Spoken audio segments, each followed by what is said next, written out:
Are we recording? Do you know where you are? You are now witnessing the Freaky Fucked Up Fear Hour with your host, Unknown Factor, and Chuckles, the motherfucking headhunter clown. The place of torment, pandemonium. Where we present y'all some of the old school shit and the new school shit of horror generation. Everything's true. From the fucked up remakes, God's an astronaut. to the new shit, Oz is over the rainbow. the disturbing and gory films, The Midian's where the monsters live. to the old school shit that we just love to enjoy. And you came to die. Alright, ready? Yeah. Alright. It's a bitch. Alright, one time. So you are now witnessing the Freaky Fucked Up Fear Hour. Yeah! Whatever, ladies and gentlemen, we're live. No fucks given radio. I better not hear a bing. I swear, except for the bing of my wife not turning off her goddamn sounds, fucking messenger and the motherfucking shit. But this, ladies and gentlemen, is the Freaky Fucked Up Fear Hour. So fuck it. Yeah, because this is that official radio for all y'all who don't give a fuck. And man, look, Chuckles, is it just me or all these shows getting fucking nutty? I know, right? Shit. Like, We're getting a lot of shows lately. well, not even that, man, but like, I feel like we look, bro. I'm gonna tell you right now, it'll always be just me and you hosting the No Fucks Given Hour. Like, we ain't ever gonna add another fucking host to that particular show, cause I mean, I think it'd be retarded, cause we interview guests, and sometimes we got like 3 motherfuckers coming in there to interview, and just it would be bad. So we'll never do that. So it's just me and you. But for all these other shows, whether it be the Blood Beyond the Mat, you know, adding the motherfucking grimy ones, wicked and dirt, yeah, up in that bitch, or this show, who we're gonna add 2 more hosts tonight. We'll get to that shit later, ladies and gentlemen. You know, just add shit on, make it a little more diverse. Because, bro, me and you agree on way too much shit when it comes to horror films. Yeah, we do.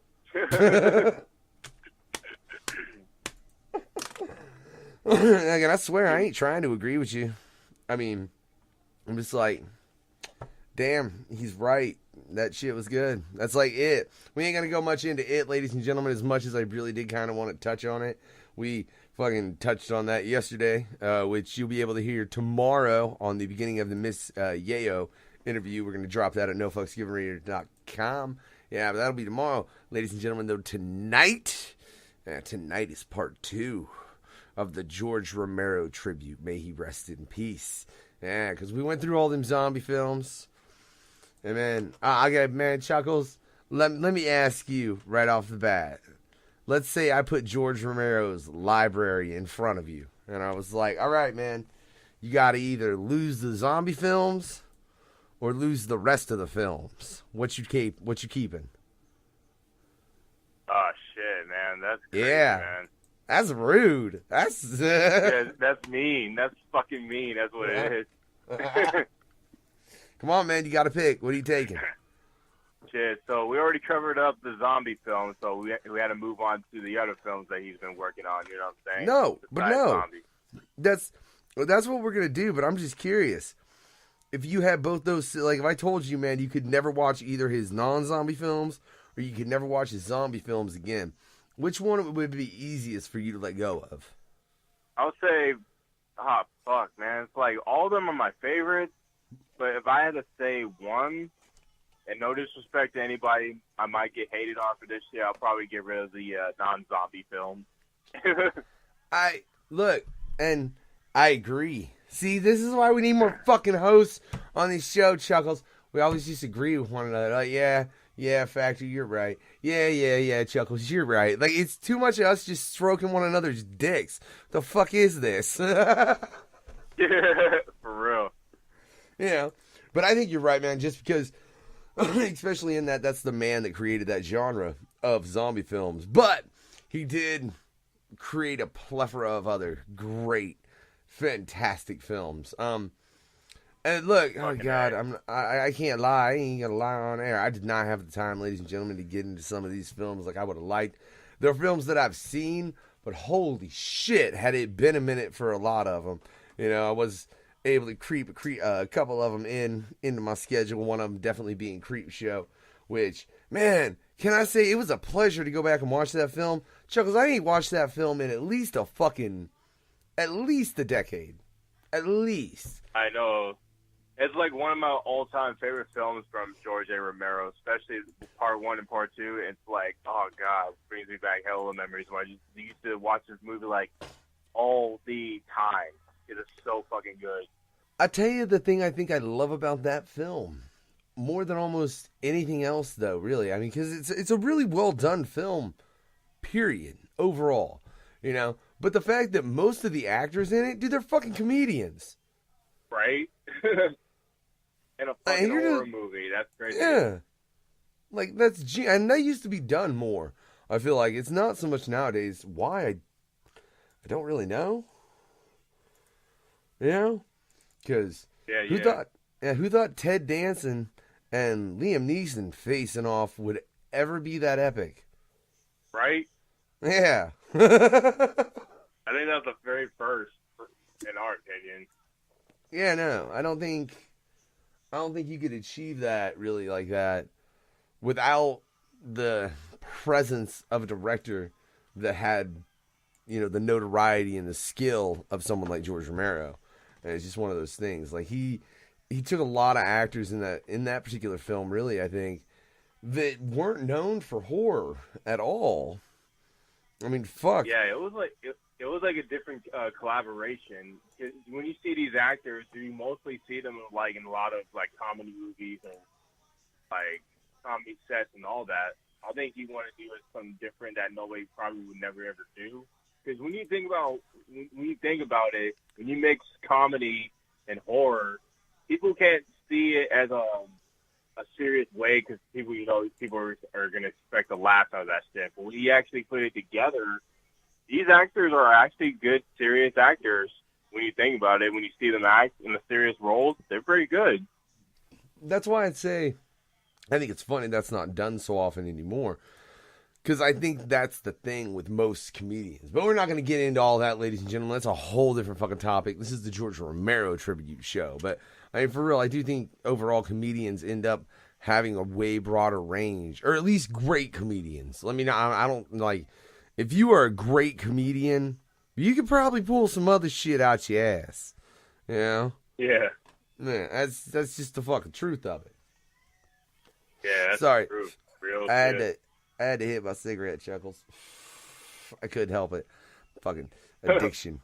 You know, what are you going to do? But that's the thing about George Romero, man. I think those films that he made that weren't zombie films, I think it's kind of sad that they'll never, in most people's minds, leave the impact his Of the Dead series did. Because Of the Dead series left a fucking impact that's fucking felt in pop culture today. Yeah, exactly, right? Yeah. You know, I mean, but if you look, I suppose there are things about Creepshow, but like, dude, this is one of the things about watching Creepshow. Was that one of the earlier films to use that kind of concept? You know what I'm saying? With, as far as the kid had a comic book and then they played all the stories in the comic book.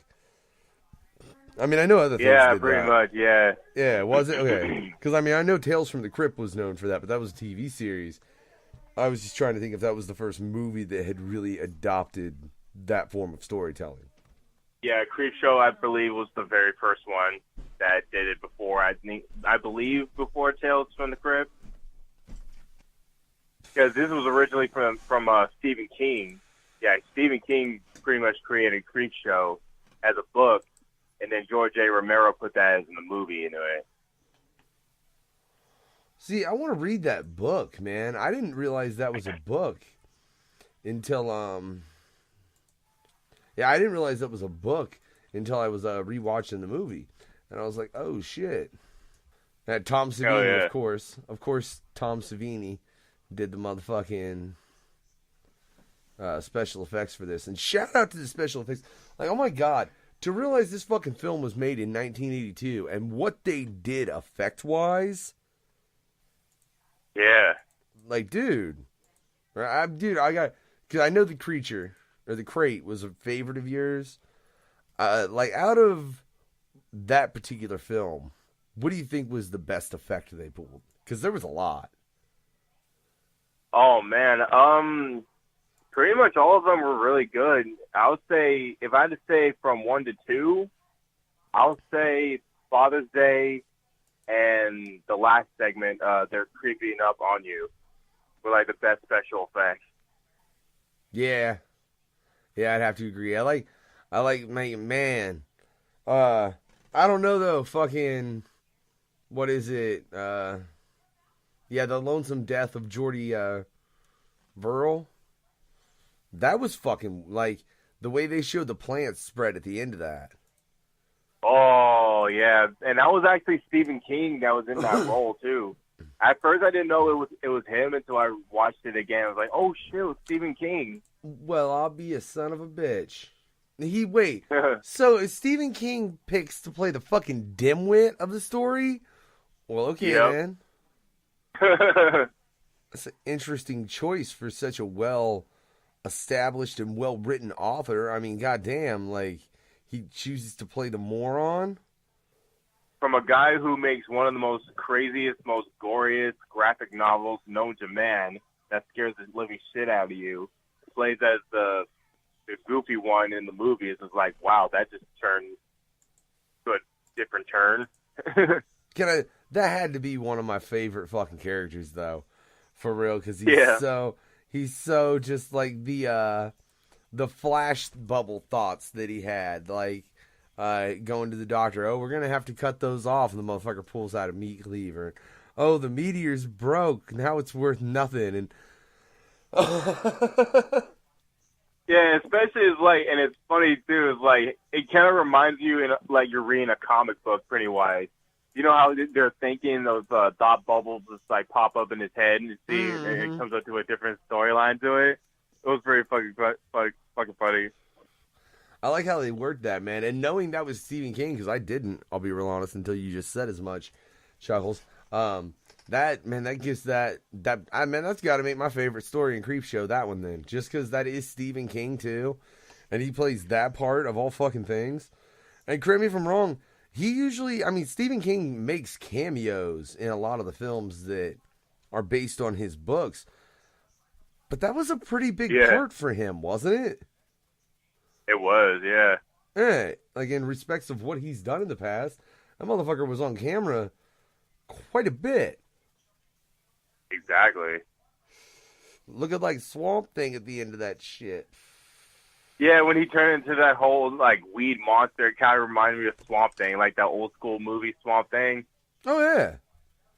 Yeah, he straight looked like that, dude. It's probably where I wonder if they jacked that costume. We're like, just throw some more weeds on it, it'll be fine, and then we'll blow its head off, and it'll totally work. Yeah, that headshot, though, that was like, it looked hella real and shit.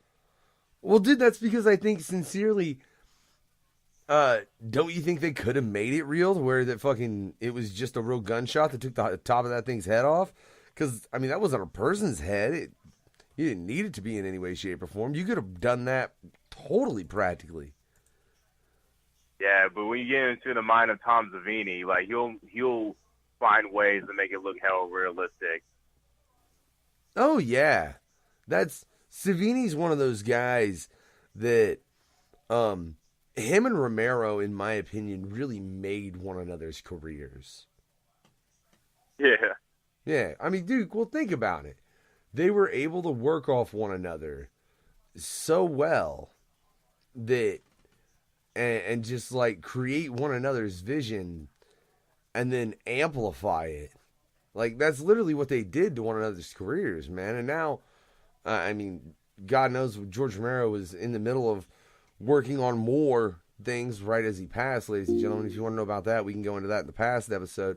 Tom Savini, you have any idea what he's up to right now, Chuckles? Hello, this is Elmo. It's Elmo. Yo, Elmo's what up, back. man? This is one of our new hosts, doing? ladies and gentlemen. This is one of the new hosts of the Freaky Fucked Up Fear Hour. He's late, though.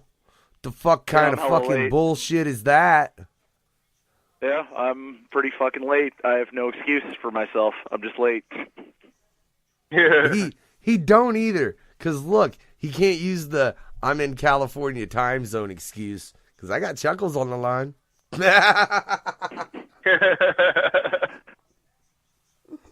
Sorry, Elmo. Much love. I'm just fucking with you, man. It's what I do. I am the unknown factor, you know? Yeah, but welcome to the Freaky Fucked Up Fear Hour, man.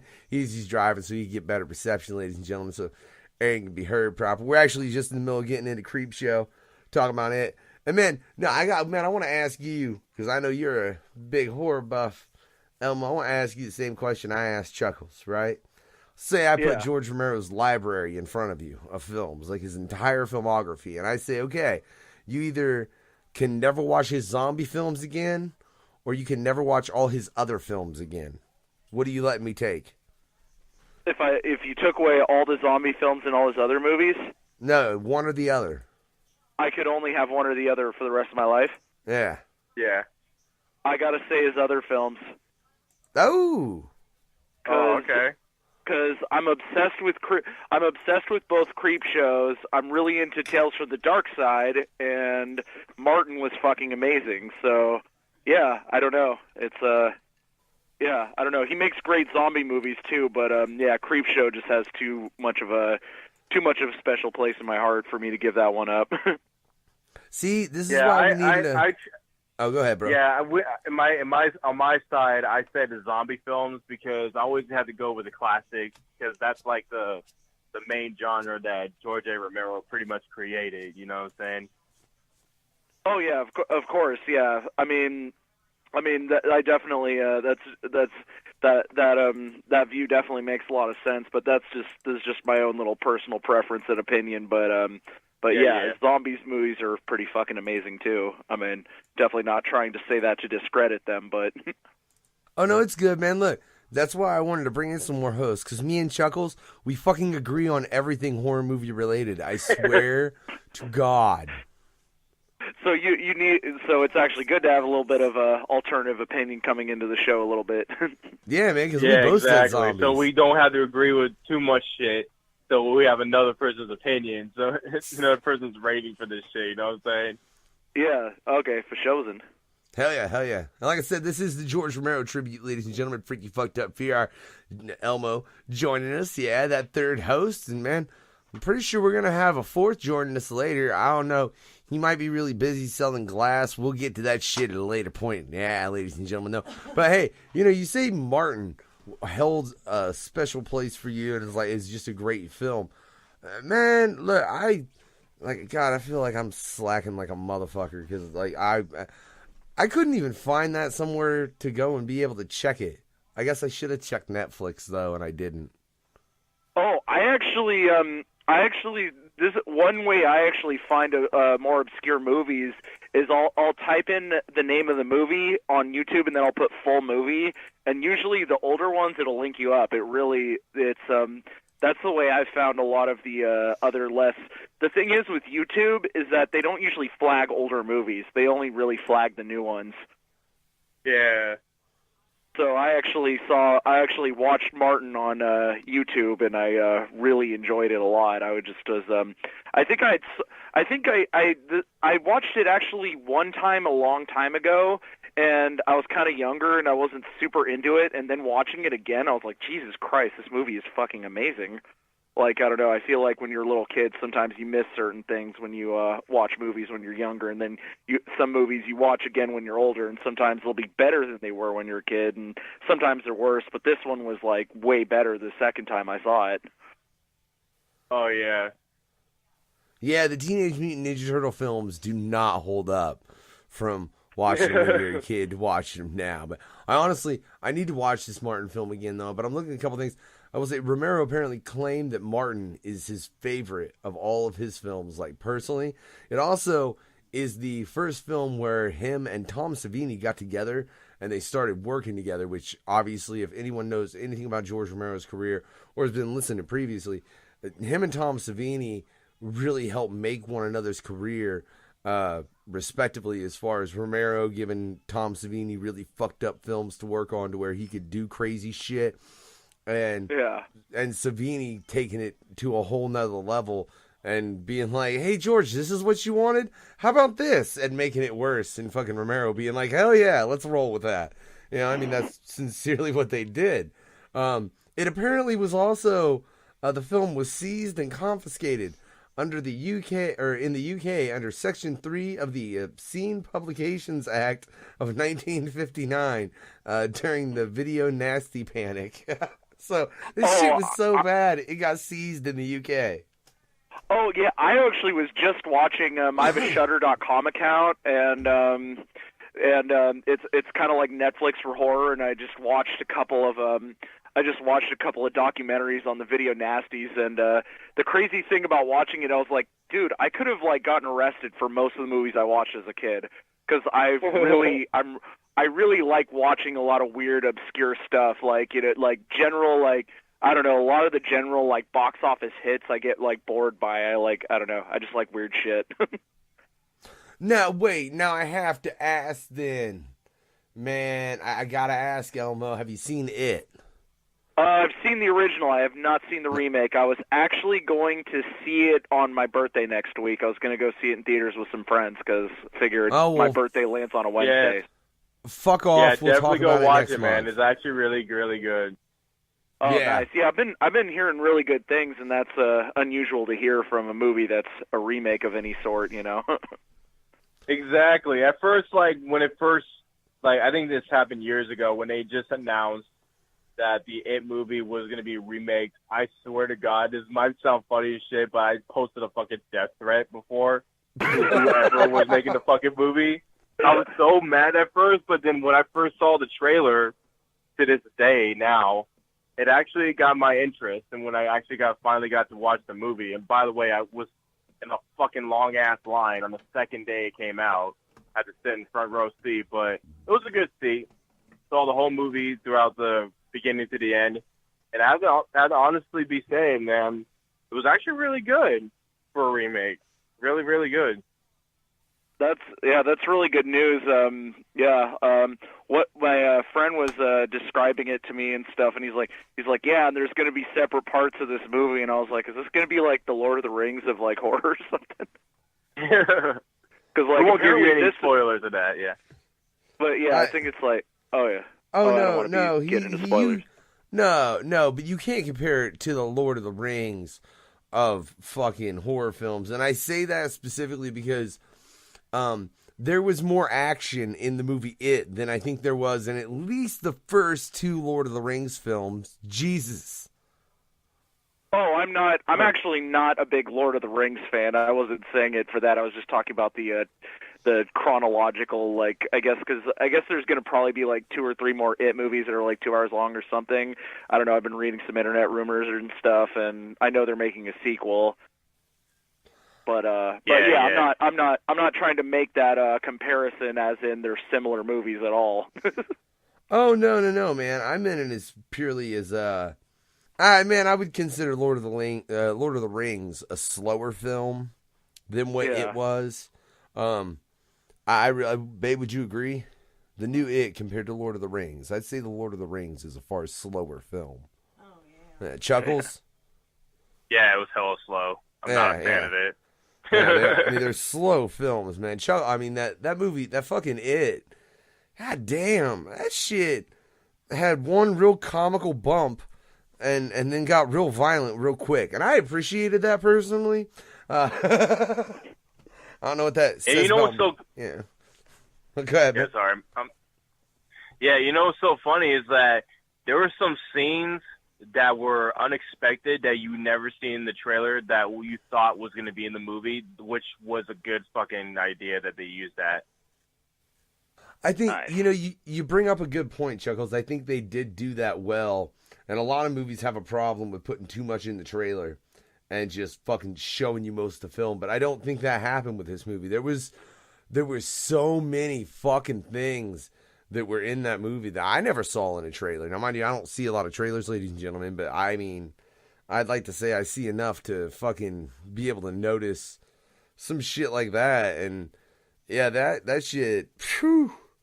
Yeah, they did it well. I was impressed. I really was. But then again, that's why they made fucking $126 million in their opening weekend. That's, for a horror film, is unheard of. Yeah. The horror movies usually are pretty low at the box office at most theaters. Like, most places. I feel like the genre does not get the respect it deserves at all, you know? Exactly. Well, but, and I mean, Elmo, I see your point there, but you gotta understand with the genre of horror, I mean, you're almost instantly cutting out a large percentage of the population that are moviegoers. You know, that being fucking teenagers and shit, you know, fucking 18, well, 17 and below. Because they can't go see a rated R film, and most fucking horror films are rated R, and the ones that aren't are normally pretty shitty.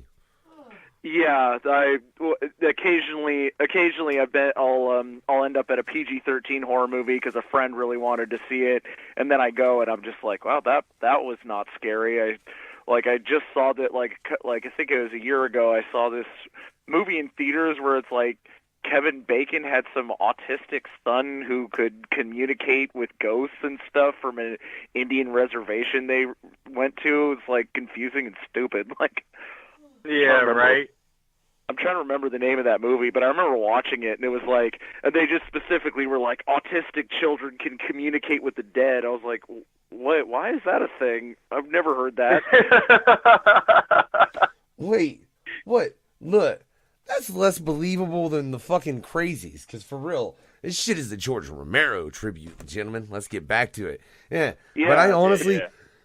I would honestly more believe that fucking the shit that happened in the Crazies, which honestly, ladies and gentlemen, if there is some shit out there that some country has made that will do exactly that, I'm really not fucking surprised. You know, and that's what I think is scary about his films.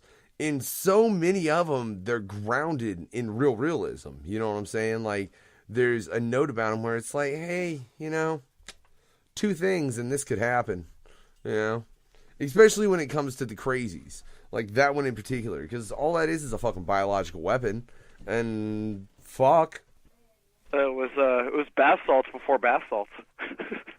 It was, right? It was bath salts before bath salts. I was like, when I was watching the very beginning of the movie, it's like the dad's just like flailing, like fucking knocking shit over and screaming, and he's just like doing a bunch of like... And the people just act irrationally and stuff. It actually kind of reminded me of when you go on YouTube and you see those videos of, like, person high on bath salts and they're all freaking out and stuff. So, yeah, there definitely is a certain... all that. PCP, bath salts, all that good stuff. All that bad stuff, I mean. Yeah, sure, Elmo. We'll go with that. But no, hey, man, look. Motherfuckers say bath salts. I'm half not even prone to believe that. Like, you really telling me bath salts can make it to where you could take a full clip to the chest and not die?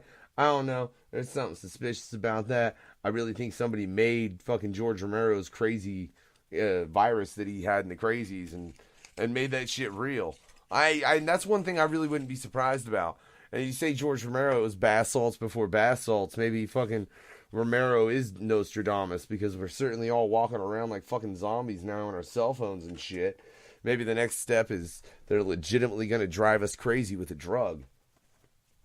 Hell yeah. Yeah, there's just some shit in the water. I think it's mostly in the Florida water so far. Well, isn't the hurricane going to clear? No, I'm going to stop that joke, ladies and gentlemen. I'm sorry. It was way too soon. I apologize to anyone in Florida.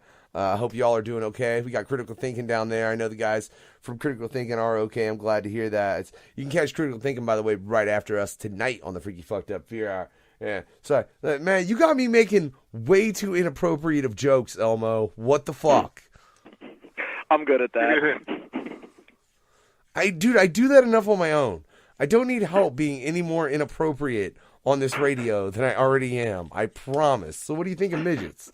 Wait, how the fuck? We think of bitches. Yeah, don't worry about it. We're not going to go to that. Like I said, it's Romero. Man, no, can I say, I really feel like I need to go back and watch Martin again. Oh my God, I haven't watched that shit in forever. Yeah, that was a really good movie. After I watched it, one of the first things I thought after watching Martin 2, I was like, I'm surprised, and unfortunately, this will probably happen just because I said it. Like, I don't know. It's just like I was thinking, I'm surprised no one's tried to remake Martin. Hope not.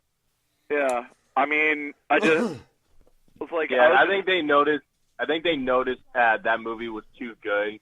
We don't want to ruin the legacy of it, so we're just gonna leave it alone as it is. No. I half bet it's the fact that Romero probably wouldn't let it happen. Because because that was his favorite.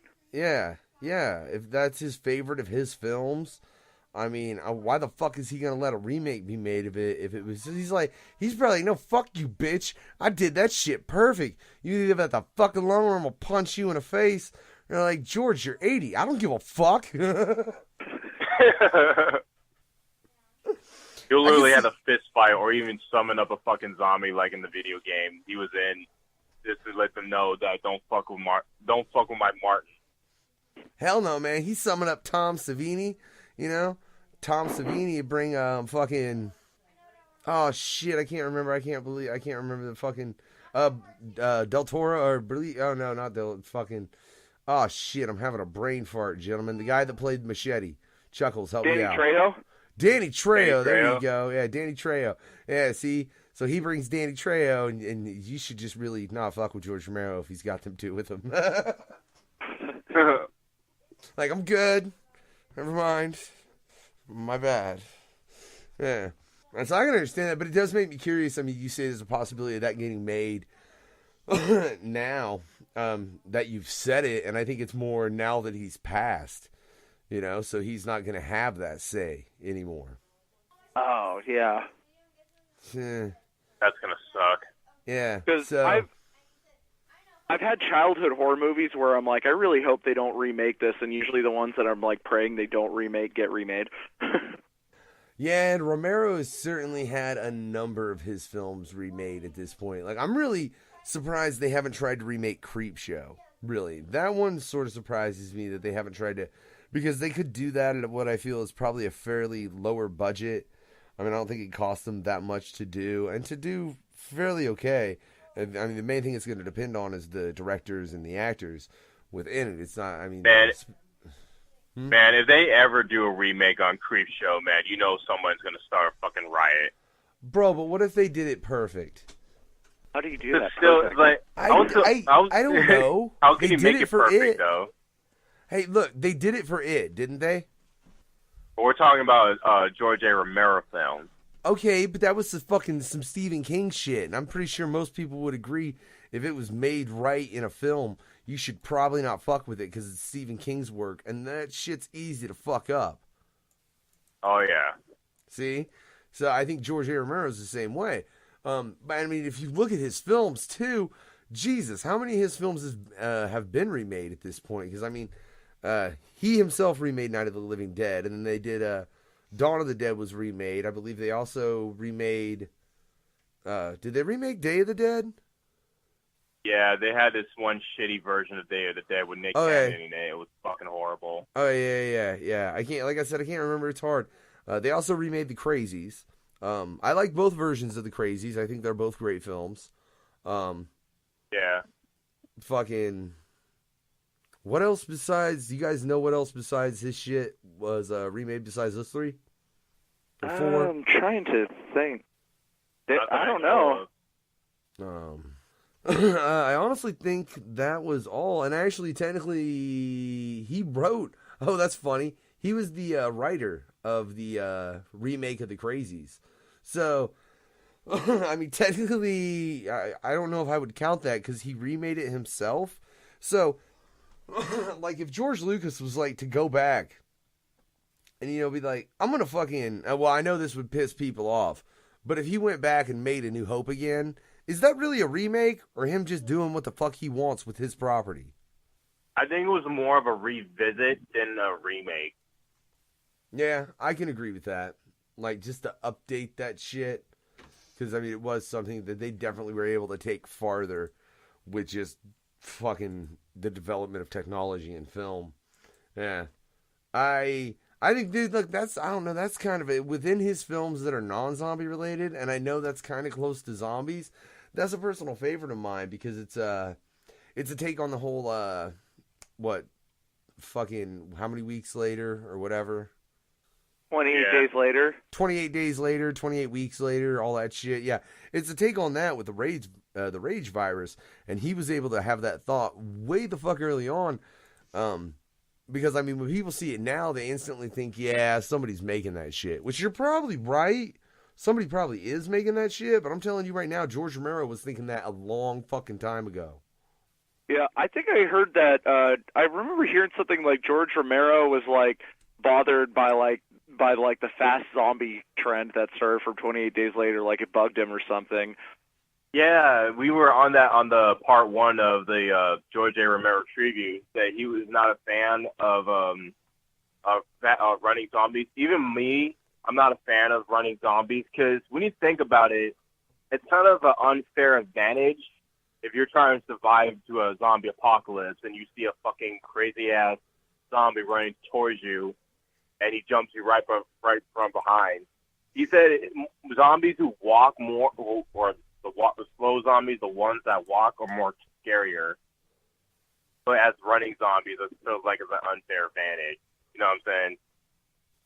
Yeah, well, it kind of makes for a shortened situation. Like if there's like a speedrunner zombie apocalypse, I feel like everyone would die really quickly. With the slow walking zombies, you can kind of watch a societal decay, which I think is actually more fascinating than just like a quick massacre of that. Yeah. See, yeah, but here's the thing, and you say the slow zombies are more frightening. Now, here's my opinion. A horde of slow zombies, like 1,000 just slow fucking undead fucks walking towards you, is way more terrifying than one running towards you at full speed. But 1,000 running towards you at full speed, I don't think you could show me many more things like more frightening than that, because that's guaranteed that you're going to get grabbed up, ripped apart, and eaten alive. That's what's happening. There is no way around it. There's no outrunning it. You're fucked. That's what's happening. Right? Yeah. So that's slightly terrifying. But I do disagree with the whole thing about fucking the undead being able to run. Because look, they're fucking dead. I mean, their limbs are broken. They're all shattered and eaten by maggots, and their muscle tissues are fucked. It's like, how the fuck are they able to run and shit? You know what I'm saying? Yeah, how would they have that type of energy after? Yeah, that doesn't even. Yeah, it doesn't. Yeah, it kind of. It's like a scary concept but it kind of doesn't make that much sense to begin with, though. Well, I'll tell you, I read a book. I don't remember what the fuck the name of the book was, ladies and gentlemen. It's been a while. I read this book, and it was a zombie-based book. And I think I would love to see this concept taken into film and be done. I think it would be dope. But it's like there was this virus, and they put this virus into the water, and it puts you on some 28 Days Later shit, right? Like you were running around, flipping out. I'm on rah. You shoot that motherfucker in the heart, right? They fall over. They're dead. Oh, but then they get back up and start going, and coming at you straight George Romero zombie style. Fuck that shit. For real, though. Like, imagine that, man. You think you got a fucking running zombie running at you. You shoot it in the chest 3 times. It falls over dead. It stands back up. But it's not moving near as fast now. Like, that'd be really fucking weird. That's the one thing that I never seen George Romero in any way influence. Like, the only way he ever used fast zombies, I mean, he had it in the Crazies because they were fast, but again, he never represented them as zombies. And then he, in his remake, he was running zombies in the remake on Dawn of the Dead too. Yeah, that remake. But I don't think he had a whole lot to do with that, if memory serves me proper.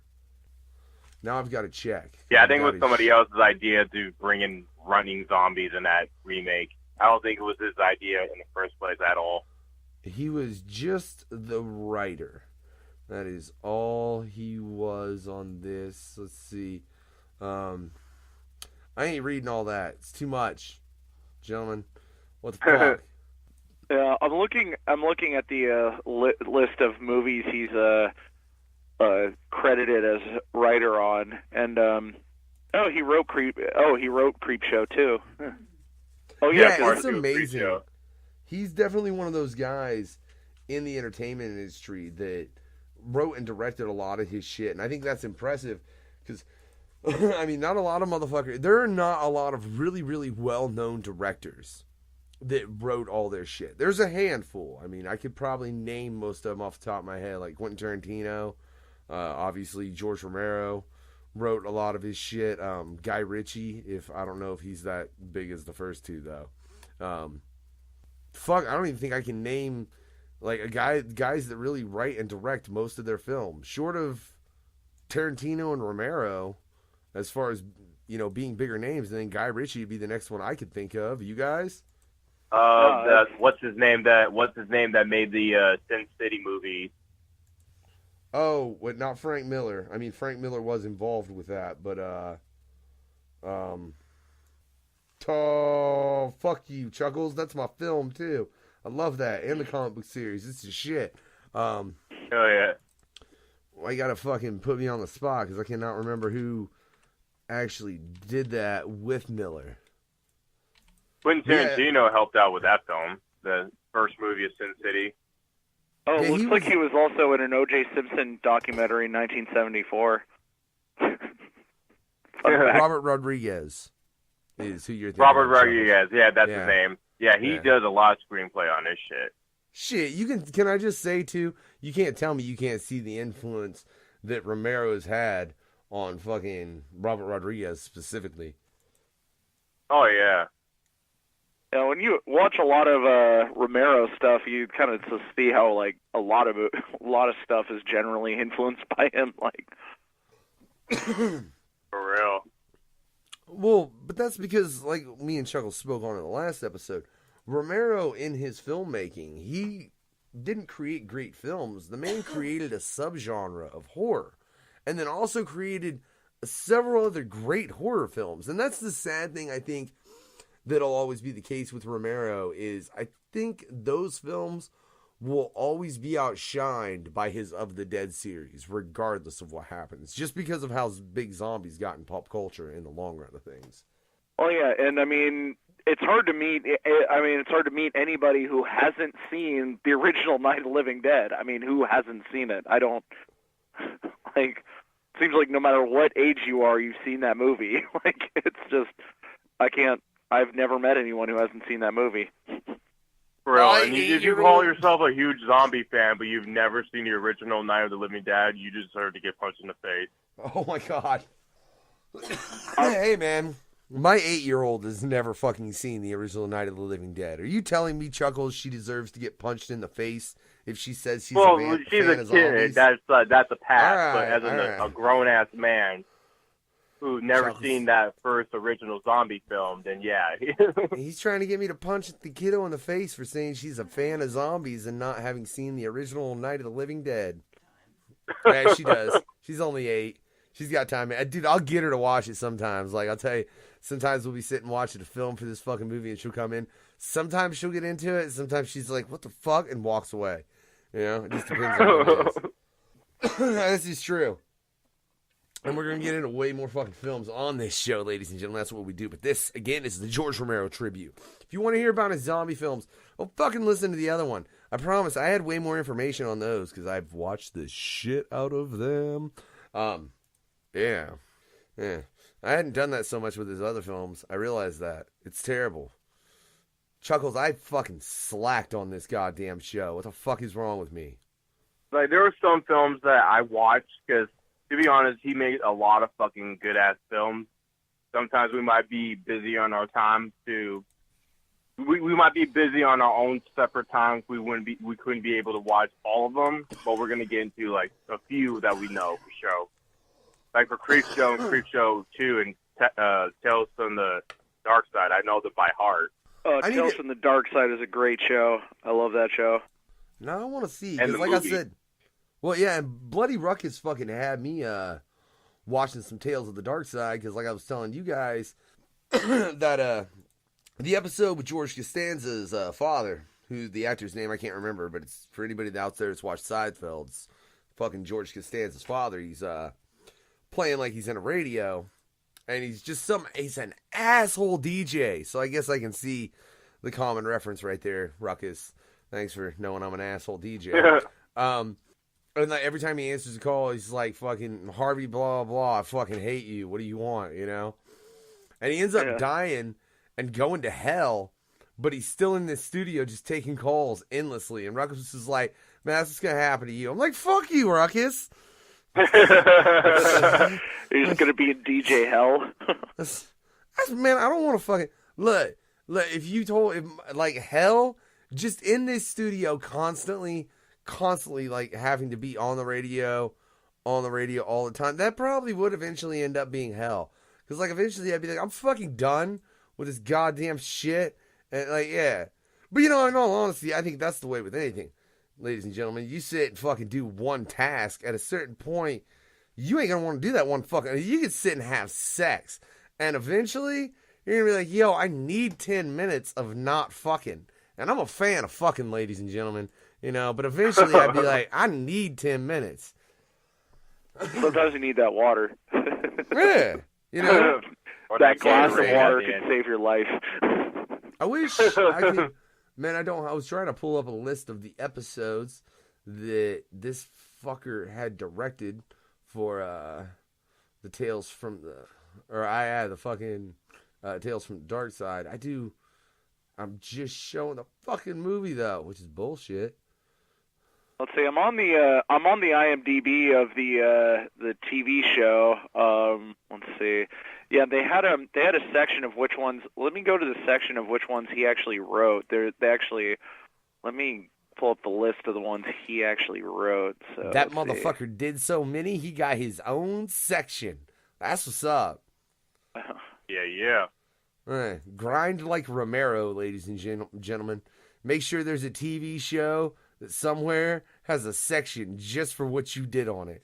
Yeah, there's 1, 2, 3, 4. So it looks like he only wrote 4 of the episodes, but you know he directed it. He directed most of them, so you know he put in a lot of work.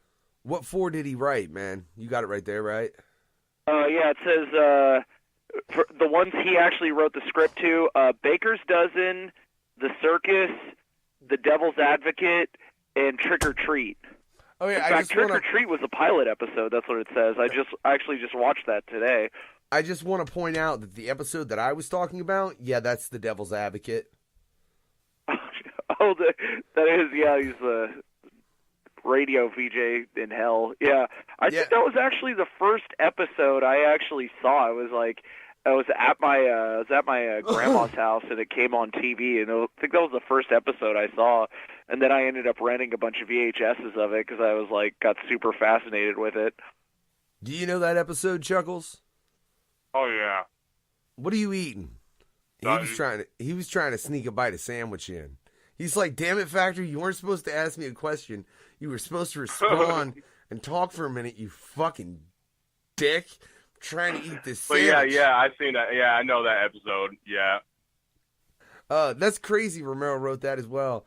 Like, Ruckus told me to fucking go watch an episode that was written and directed by George Romero.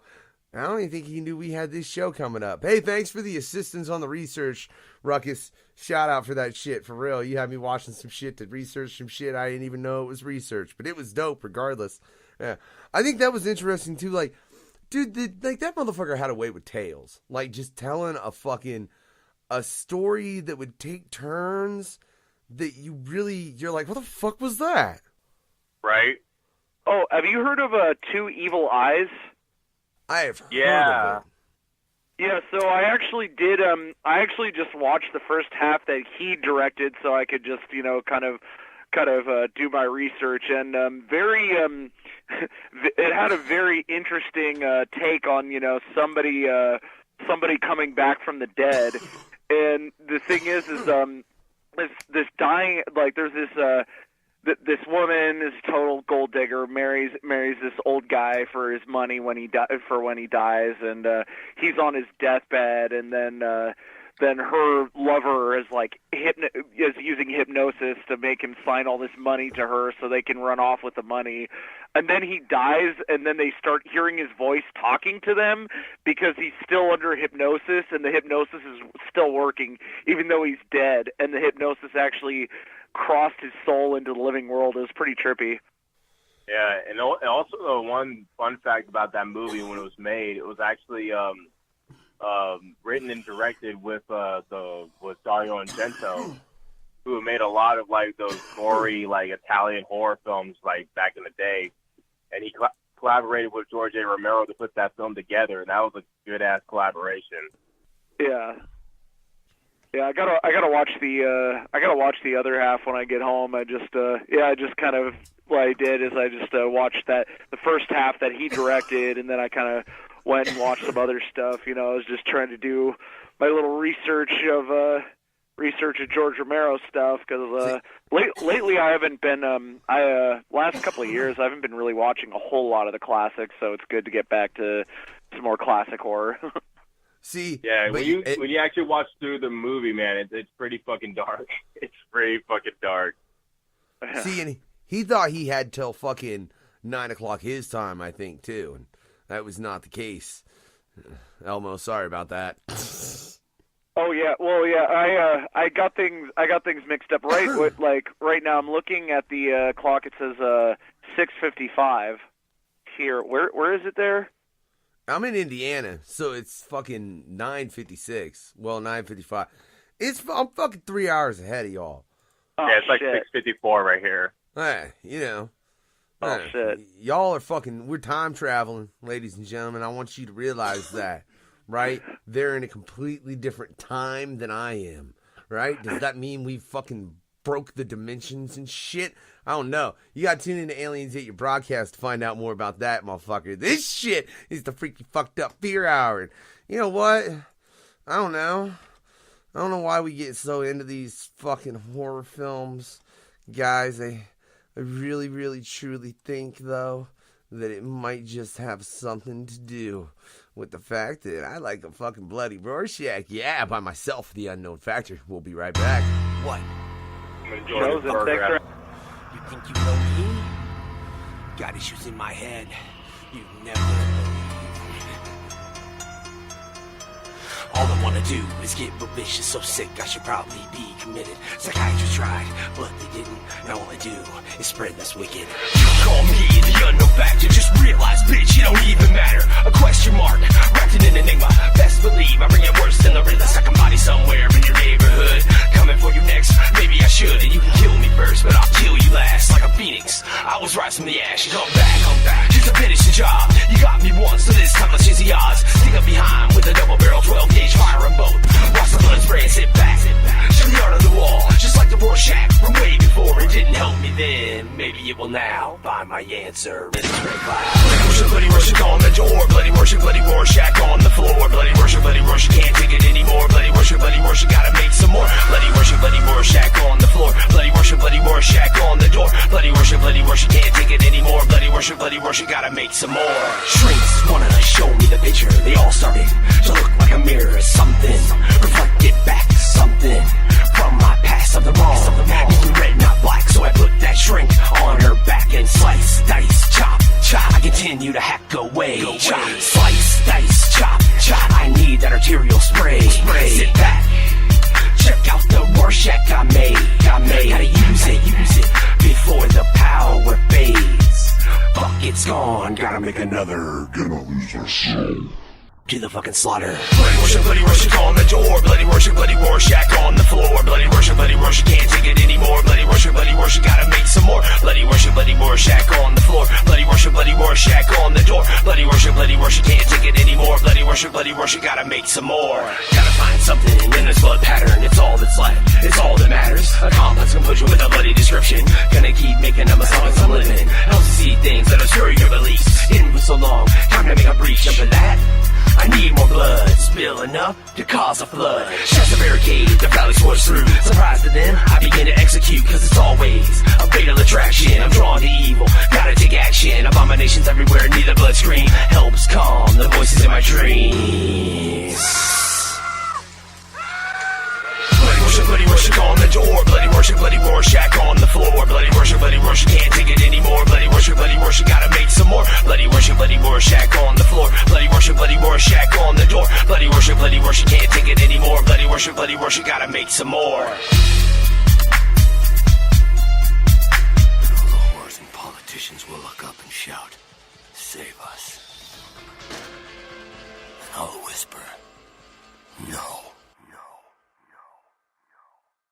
This just in, Chuckles, the head-hunting clown, must have caught himself a couple of bitches, cause he was seen driving a minivan up the freeway with a few of those whores hanging out the back. You can tune in to the No Fucks Given Hour with the Unknown Factor and Shell at NoFucksGivenRadio.com for more. My name is Bert Blaze, and you can check me out at BertBlazeOnline.com.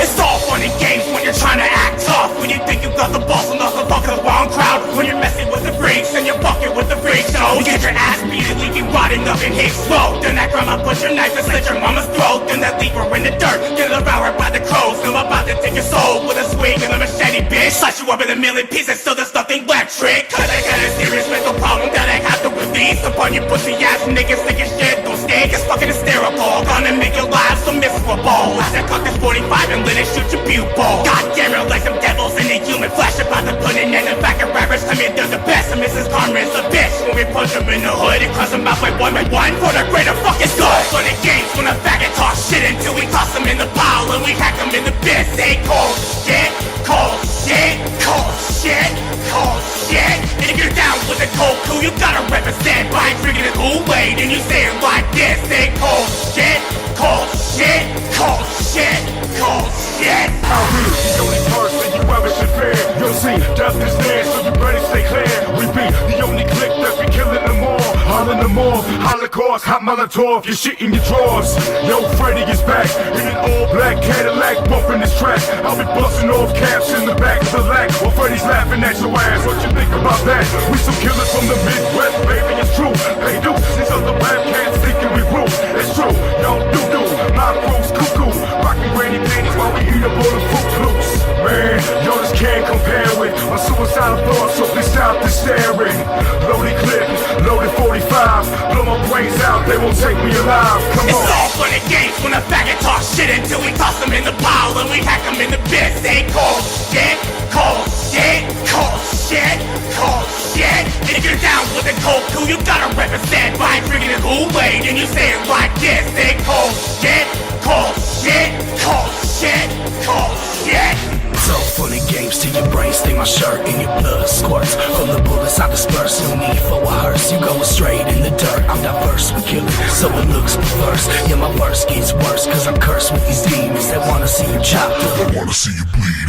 AK-47, chop your body down to nothing. You better get to ducking once my weapon gets to bucking. Death is beautiful, like when Lucifer sings. The angels spread their wings like an axe. How it swings in the backs of these hacks who think they can rap. Me mugging like they wanna get my face a slap, when in fact all they want is an autograph. And they act like I will snap like Zito and Maniac. You whack cats who talk smack and get clapped. This is our chance to strike back, so think fast. It's all fun and games when a faggot talk shit until we toss them in the pile and we hack them in the biz. Say cold shit, cold shit, cold shit, cold shit. And if you're down with the cold crew, you gotta represent by drinking the Kool-Aid and you say it like this. Say cold shit, cold shit, cold shit, cold shit.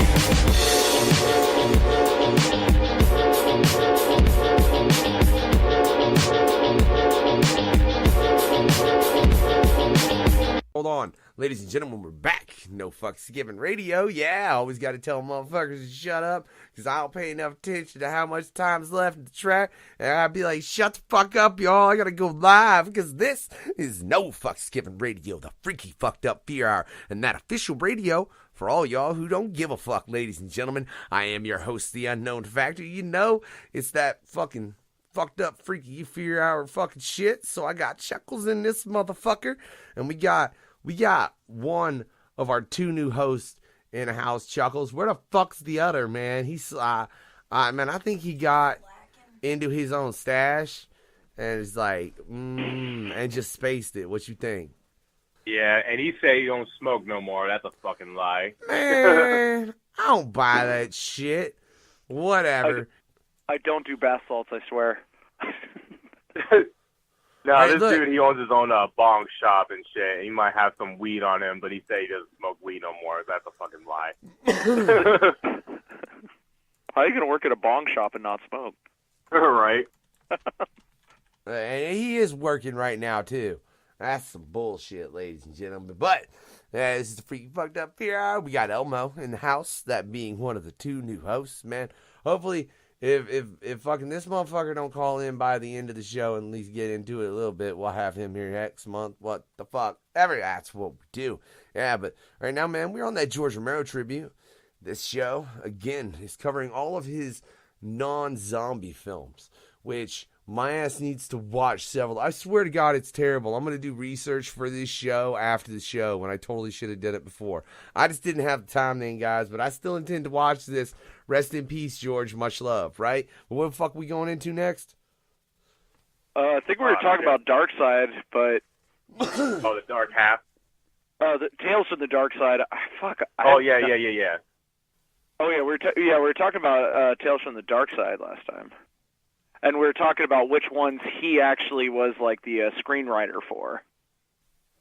Because we were discussing. I was watching another one of one he wrote. Did you guys ever see the one Baker's Dozen? Yeah, Baker's Dozen.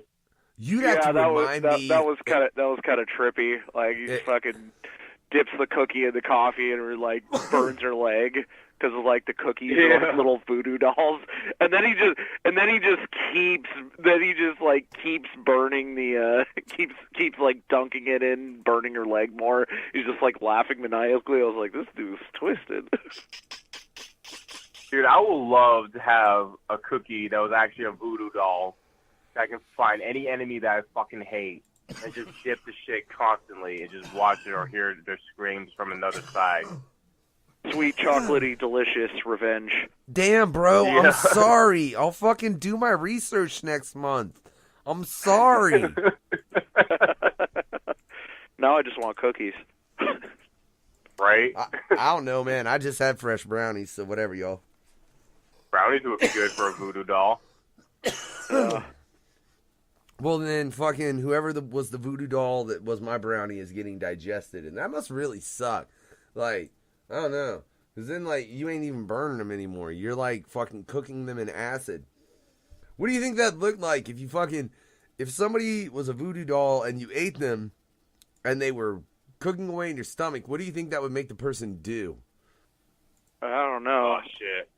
So pretty much, you just chew the head off and they become headless, and when they melt into your stomach acid, they'll probably, like, decompose or something like that. That'd be crazy. They just melt away. Would they turn into poop? But okay, so here's the question now. If you're gonna take it that far, then we got to take it 10 steps farther, because that's just how the fuck we do over here, right? So then, I mean, they get chewed up, right? And then they'd fucking like melt. Right, and degrade, and then I guess eventually form into a turd. Yeah, and would there be like a piece of poop where the body is? No, but it'll probably smell like one. Yeah. I don't know. Now I'm really just wanting to make a short film where we have a voodoo doll and somebody eats it and it causes the person to go through this. But I think at best they'd have to be claymation, because Jesus Christ, I don't want to know what that would cost to do properly special effect wise, because I mean, I don't even know. Somebody call Tom Savini. We want to remake Baker's Dozen, except we want poop in this episode. We want them to literally turn into poop. Yeah. We want the dude to eat the cookie, and you see the whole process of this person like act like that's what's happening, and they're getting all fucking fucked up and shit. I want to see it. Yeah, and we need Tom Savini, definitely. I have no faith in anyone else to do what the fuck is in my head. Yeah, because it was on TV, so it's like they couldn't really take it very far. Like I noticed sometimes watching that show, and I'm like, too bad that like some episodes I'm like, I wish this was like an R-rated movie, because then they could like really show what was going down. I think that was the reason why they decided to make it into a movie, just to get that gory details into it. You took my fucking point, Chuckles. See? We always goddamn agree on shit, but whatever. I heard the episode The Cut He Saw. That was a creepy one. Like at the end, the dad just turns out to be a monster and shit. when like I don't know, it's like the lights are off and stuff, and he's like, "Oh, everything's okay, son." He's like, "There's no monsters here." Then he turns it on, and his face is all fucked up. Yeah. But yeah, like, but I remember the credits actually start rolling at that scene, and I was just kind of like, I kind of wanted to see like what happened after that, but it was like it would have been too violent to have a kid getting eaten on TV. And people will be butthurt about, you know, when it comes to children being killed or something like that, you know, someone's gonna file a complaint and thinking that they're child abusers or child killers and shit. Yeah. Look, all I know, man, like I was reading a little bit, gentlemen. I'm not gonna lie, right? About because when it comes to the movie from the Tales from the Dark Side, Romero only did the Cat from Hell, and he just wrote it. And I just, man, holy fuck, I gotta watch this movie again. I feel like I've watched this, but it's been like I said a fucking while ago, you know. And you're telling me the cat kills people? That's dope. That cat went Super Saiyan, babe. And it was also adapted from a Stephen King short story, too, that he put that into a film, which was hella cool. Yeah. How you gonna have a cat murder dude, that people? cat was a fucking G in that segment. I ain't gonna lie. I just clicked on the IMDb page of the Tales from the Dark Side movie, and one of the frequently asked questions is Tales from the Dark Side the movie considered to be the official Creepshow 3? No, I wouldn't say so. No. Maybe if Romero did them all. It was, yeah, I just thought that was, they actually did make a Creepshow 3, and it was actually kind of shitty, but I think Romero had nothing to do with it. Yeah, no, he didn't. He had absolutely nothing to do with it. He only had to do with the first and the second. Yeah. Yeah, I think, and that's sad. Yeah, so we're not going to pay attention to Creepshow 3, so that's not his shit. Yeah. It's an anthology film. Like, oh, no, fuck you. Oh, fucking Wikipedia is a bitch, I swear sometimes. It's like a cunt. Just trying to figure out, titled Creepshow 3. What you guys don't want to talk about Creepshow 3? I don't think there's anything to say about Creepshow 3. Call Girls, The Professor's Wife. I'm just kidding. I want to know who the fuck fucking took it. And Anna Clavel. Fuck you. And James Doodleson. That seems how you would pronounce that. Yeah. Them two fucked that shit up. They took some shit that was great and in a lot of ways innovative as far as how the story was told, and they fucked it up. Yeah. Bullshit. Yeah. Oh god, now I've clicked on the horrible abyss that is Creepshow 3 on IMDb. Oh, it got a 3 out of 10 on IMDb. Oh my god, yeah, it's not worth fucking watching. Yeah, 3 out of 10. Yeah, 3 out of 10 is pretty fucking bad. Because a lot of the really shitty movies on IMDb are like 4 to 5. This is below most of the shitty movies. So yeah, it was a piece of shit. They're trying to say it was a piece of shit. I think most even like of those like sci-fi original movies still at least get a 5. Right. Oh, hey, man, here's why. See, it apparently... God, why would you do that with a fucking horror film? Apparently, Creepshow 3 takes an approach similar to Quentin Tarantino's Pulp Fiction, in which characters from each story interact with each other during the film. Wow, no, you shouldn't do that with a horror film. I'm sorry, and then like give totally separate horror films, but have them slightly interact. And especially not like. If anyone was going to pull that off, it would need to be an all-star director for that to actually work. Like somebody who's really fucking like amazing. Yeah, like George Romero or Quentin Tarantino. Like, I mean, that's a handful of directors you're naming, man. Like, really, they could pull off some shit like that. Yeah. Man, I would love to see a collaboration between George A. Romero and Quentin Tarantino. That would be fucking dope. That'd probably be like the best movie ever made. Dude, I don't know. I could see them two fuckers really arguing though. Like, you picture that? Yeah, it'd never get done. Well, look, man. to be able to do what they did, they both had to be very much like, hey man, we need to fucking do this. No, this is what we need to fucking do, right? Right? And then somebody kind of show them something, they might be like, hey, that's cool, let's go with that then. All right, good point. Or they're going to be like, hey, fuck you, you're fucking up. Do what the fuck I told you, right? That's honestly how it's going to go for that shit to work proper. And so, yeah, no, they would argue with each other. I could see that shit. And they're both used to having so much control over their films. And Tarantino seems like he'd be kind of a dick in person. Like, I love his movies, but he seems like he'd be kind of an asshole. Like, I would say the wrong thing around him, and he'd just go bad on me. Like, I don't know, you know? Yeah, there's some videos where he went bad on people when he when they said the wrong things and shit. Yeah, he's in that list of being a dick. And then I feel like Romero's such a good, like, created so many classics that I think I could see Romero just not putting up with any of it. Yeah, I could totally see that, because like you said, Chuckles, I've seen videos of Tarantino, and hey, Tarantino, if you ever fucking hear this or whatever, you know, nothing but love. I highly enjoy your films. What the fuck ever. But you're a dick, asshole. Yeah, but for real, dude, I've seen some videos, and you're straight up a dick, man. Chill out, like. And this is coming from me. I want everybody listening to keep that in mind. This is coming from the Unknown Factor. Yo, Quentin Tarantino, chill out. Dude, it's okay. It's not. I don't know what. Just, like, calm down. Like, maybe it's too much coke. I don't know. If so, stop the coke. It'll be okay.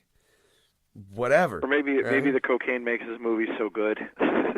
Well, then just do the cocaine while you're making and writing them. After that, but you know, that really don't work. You become addicted to the cocaine, and then you're a cokehead, and you get Quentin Tarantino, and then you get a dickhead. And that's just what happens. And these are the facts of life, ladies and gentlemen. Yes. We're not hating. We're just saying, like, straight up. It's like we know who's a cool dude, and we all know who's an asshole. I'm not hating. I'm just saying, don't do cocaine, ladies and gentlemen. It's a terrible drug, and it will probably make you a bit of a Cocaine dick. is one hell of a drug. Yeah. It's expensive. Well, see, and that's another reason it makes you a dick, right there. There's, like, so many reasons cocaine will make you a fucking asshole, you know? It's like, yeah, I can't afford to do cocaine, so, I mean... Yeah, so I don't do cocaine.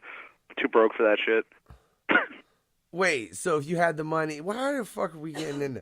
What the fuck ever? I swear. We go so off to the left and right and then fucking backwards and forwards. And, what the fuck, man? I love it. Yeah, but... So I just had to ask, though, would you do... If you had the money, you telling me you would do cocaine? Because just the way you phrased that, Elmo, seemed like he was like... I'm kidding. I don't do cocaine because I'm poor. But if I wasn't poor, I would fucking do coke. Let me tell you. I swear that's what I heard. Maybe it was just me. Oh, I'm joking. I'm joking. I have no interest in doing any cocaine. Fuck cocaine.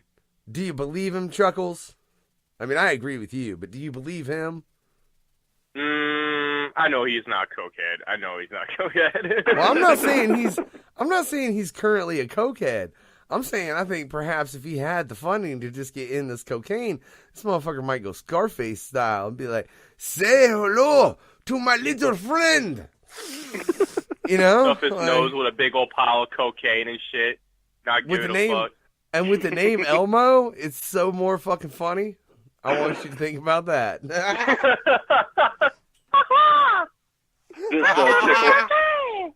Yeah, I am kind of picturing. Little Muppet fucking snorting hella coke, fucking shooting up a bunch of Muppets that are like bursting in at the end of the movie. He's just shooting them all. I bet you right now all the Muppets were on cocaine. Oh yeah. Yeah, dude. Most of the puppeteers. I bet most of the puppeteers were on coke. Yeah. Yeah, I wouldn't be surprised.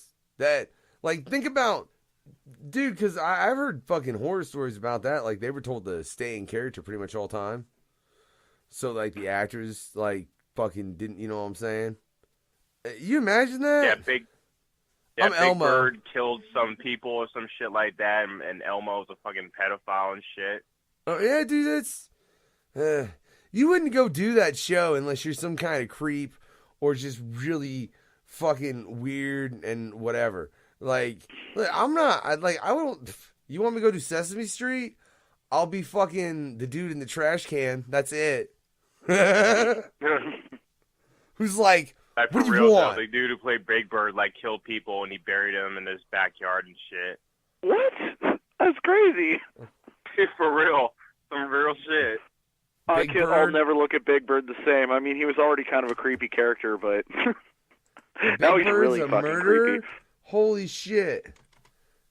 Yeah, there was a rumor or some shit like that. It was some crazy ass shit. Ever since that, I just completely stopped watching Sesame Street after that. Big Also, one of the Bird's- Power Rangers is in death row. I was reading something about that. Yeah, 'cause the Red Ranger killed his roommate with a fucking samurai sword, and he's in death row now. Yeah. 'Cause he caught his roommate fucking his ex-girlfriend and shit, and he killed him with a samurai sword. Damn. Oh wait, no. So look, it wasn't because if it's not true, I have to. We don't try and spread bullshit over here, ladies and gentlemen. So I'm sorry, Chuckles. I fact checked you on Fox News, so it might be total bullshit as well. You know, but apparently it was a property caretaker was charged with that with the death of a jogger who was found in the shed that was owned by the Sesame Street actor who plays Big Bird. But it was the property caretaker that it was actually charged with the murder. It wasn't Big Bird. Oh, Big Bird okay, was in okay. on it. No, I'm kidding. He probably well, was no. dressed up in Big Bird, trying to hide his identity, and try to do that shit. I'm just imagining a high-speed chase of somebody in a Big Bird suit, just chasing Big Bird down the freeway while he's just smashing. Oh, wow, that is a fucking... There's apparently a bit of a story there, but yeah, no, it does... It looks like it was just the caretaker. It wasn't actually Big Bird. Now, I'm curious, though. So Elmo? Yeah. No, I Elmo's wasn't a talking to you. pedophile. Was that actually proved, the actor? Was that actually proved or not? I don't remember what happened with that. I'm fucking looking. Yeah, he was charged for having like child pornography or some shit like that in his presence or something like that. Sesame Street is fucked up. Oh my god. Okay, so he when the fuck was this? That's from 2013. He was all right, I'm trying to find the most up-to-date thing. But it looks like he was cleared of it. It also fucking 3 of the people, they had waited too long to file charges. So those were thrown out because of just they were fucking they were too proof. old. Oh wait. Oh no. Oh no, so the lawsuit was dismissed by the U.S. District Judge in Pennsylvania on Thursday due to... Oh, shit. The judge ruled it had not been filed within the statute of limitations in New York. So, it didn't even go... Huh. That's sort of fucked there, but okay. Yeah. Right. So who knows? You know? Because they never know. Yeah, that motherfucker, it wasn't filed within the statute of limitations, and therefore they never truly investigated it. Therefore, there is no motherfucking information as far as whether or not Elmo was, which, that's interesting. Elmo? Opinions? Opinions on that? I'm probably... Not to make you uncomfortable or anything. Well, I mean, I feel like my view on the situation is, since I go by Elmo, I'm like, I'd probably sound like the people who are just like avidly still defending Cosby, so I'm not trying to sound like him. It's like, no, don't ruin my childhood. Don't ruin my childhood. Don't ruin my childhood. Dude, you know, I have come to the conclusion the older I get, the more you look back at all the things that we were fans of as children.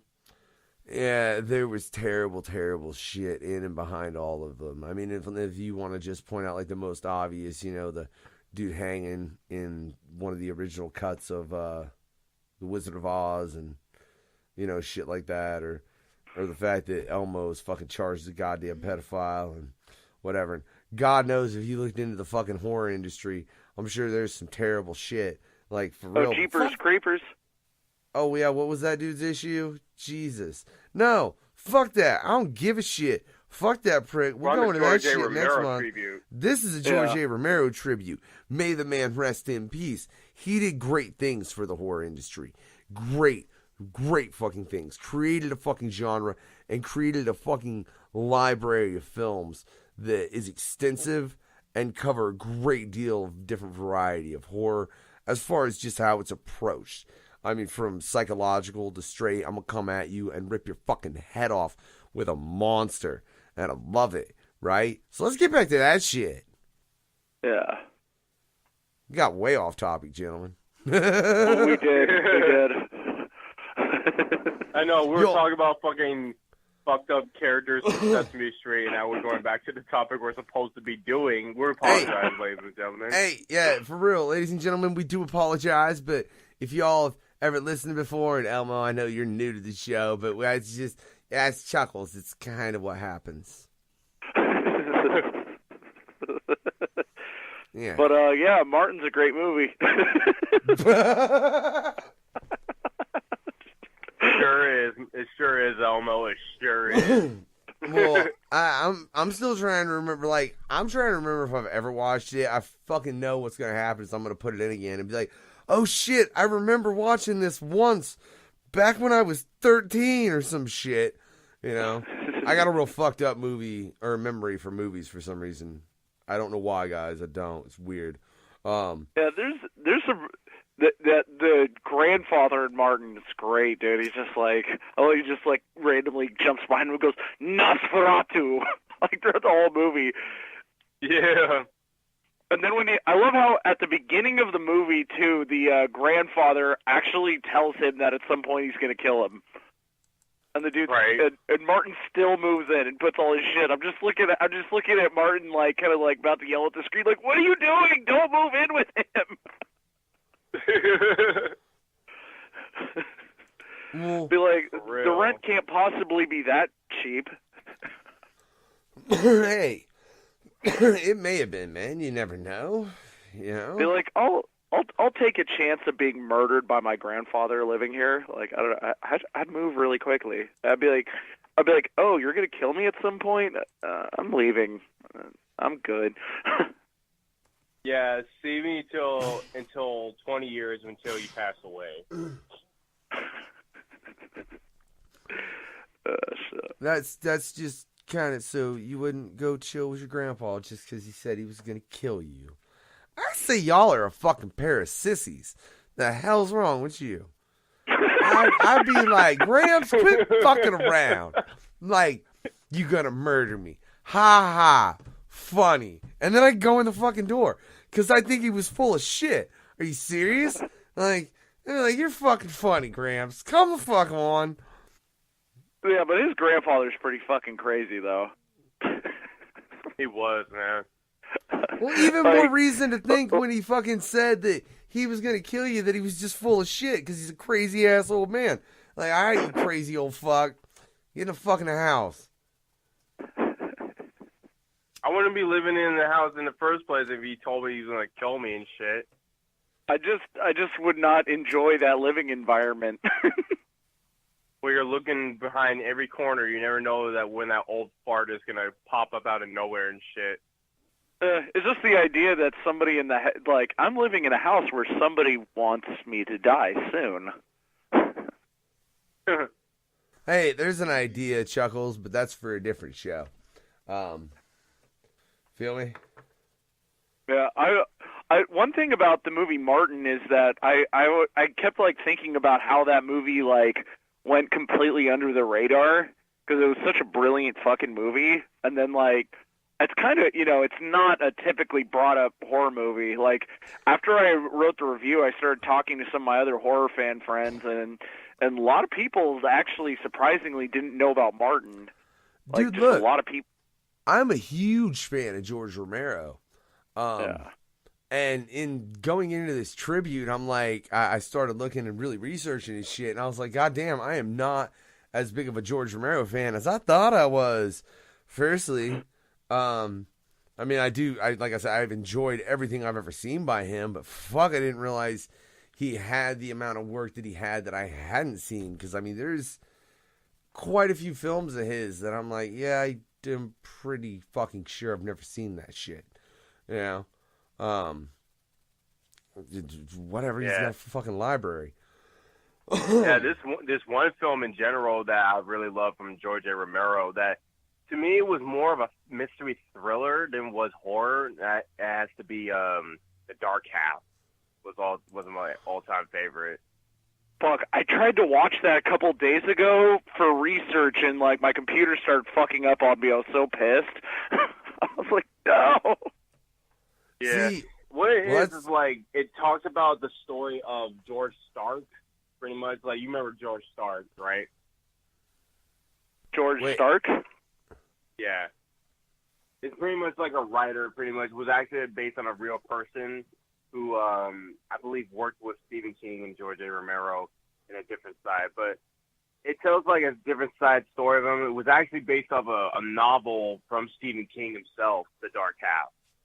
And then George A. Romero was one of the producers and the directors that helped put that movie in. Pretty much starts out as this little boy who pretty much has a Siamese twin who pretty much they are conjoined. So all of a sudden he passes out and they take him to the hospital and the doctors are operating on his brain because they don't know what was going on with him. And then when he peek inside of his brain and the eyeball pops out, like a pale, like, evilish eye and stuff, and that was actually his brother. So when years went by, when he's older now, his conjoined twin, like, appeared out of nowhere, like, by itself, and kills people in order to get back with his brother so he can be him, but not his twin brother. You know what I'm saying? Dude, I need to see this movie.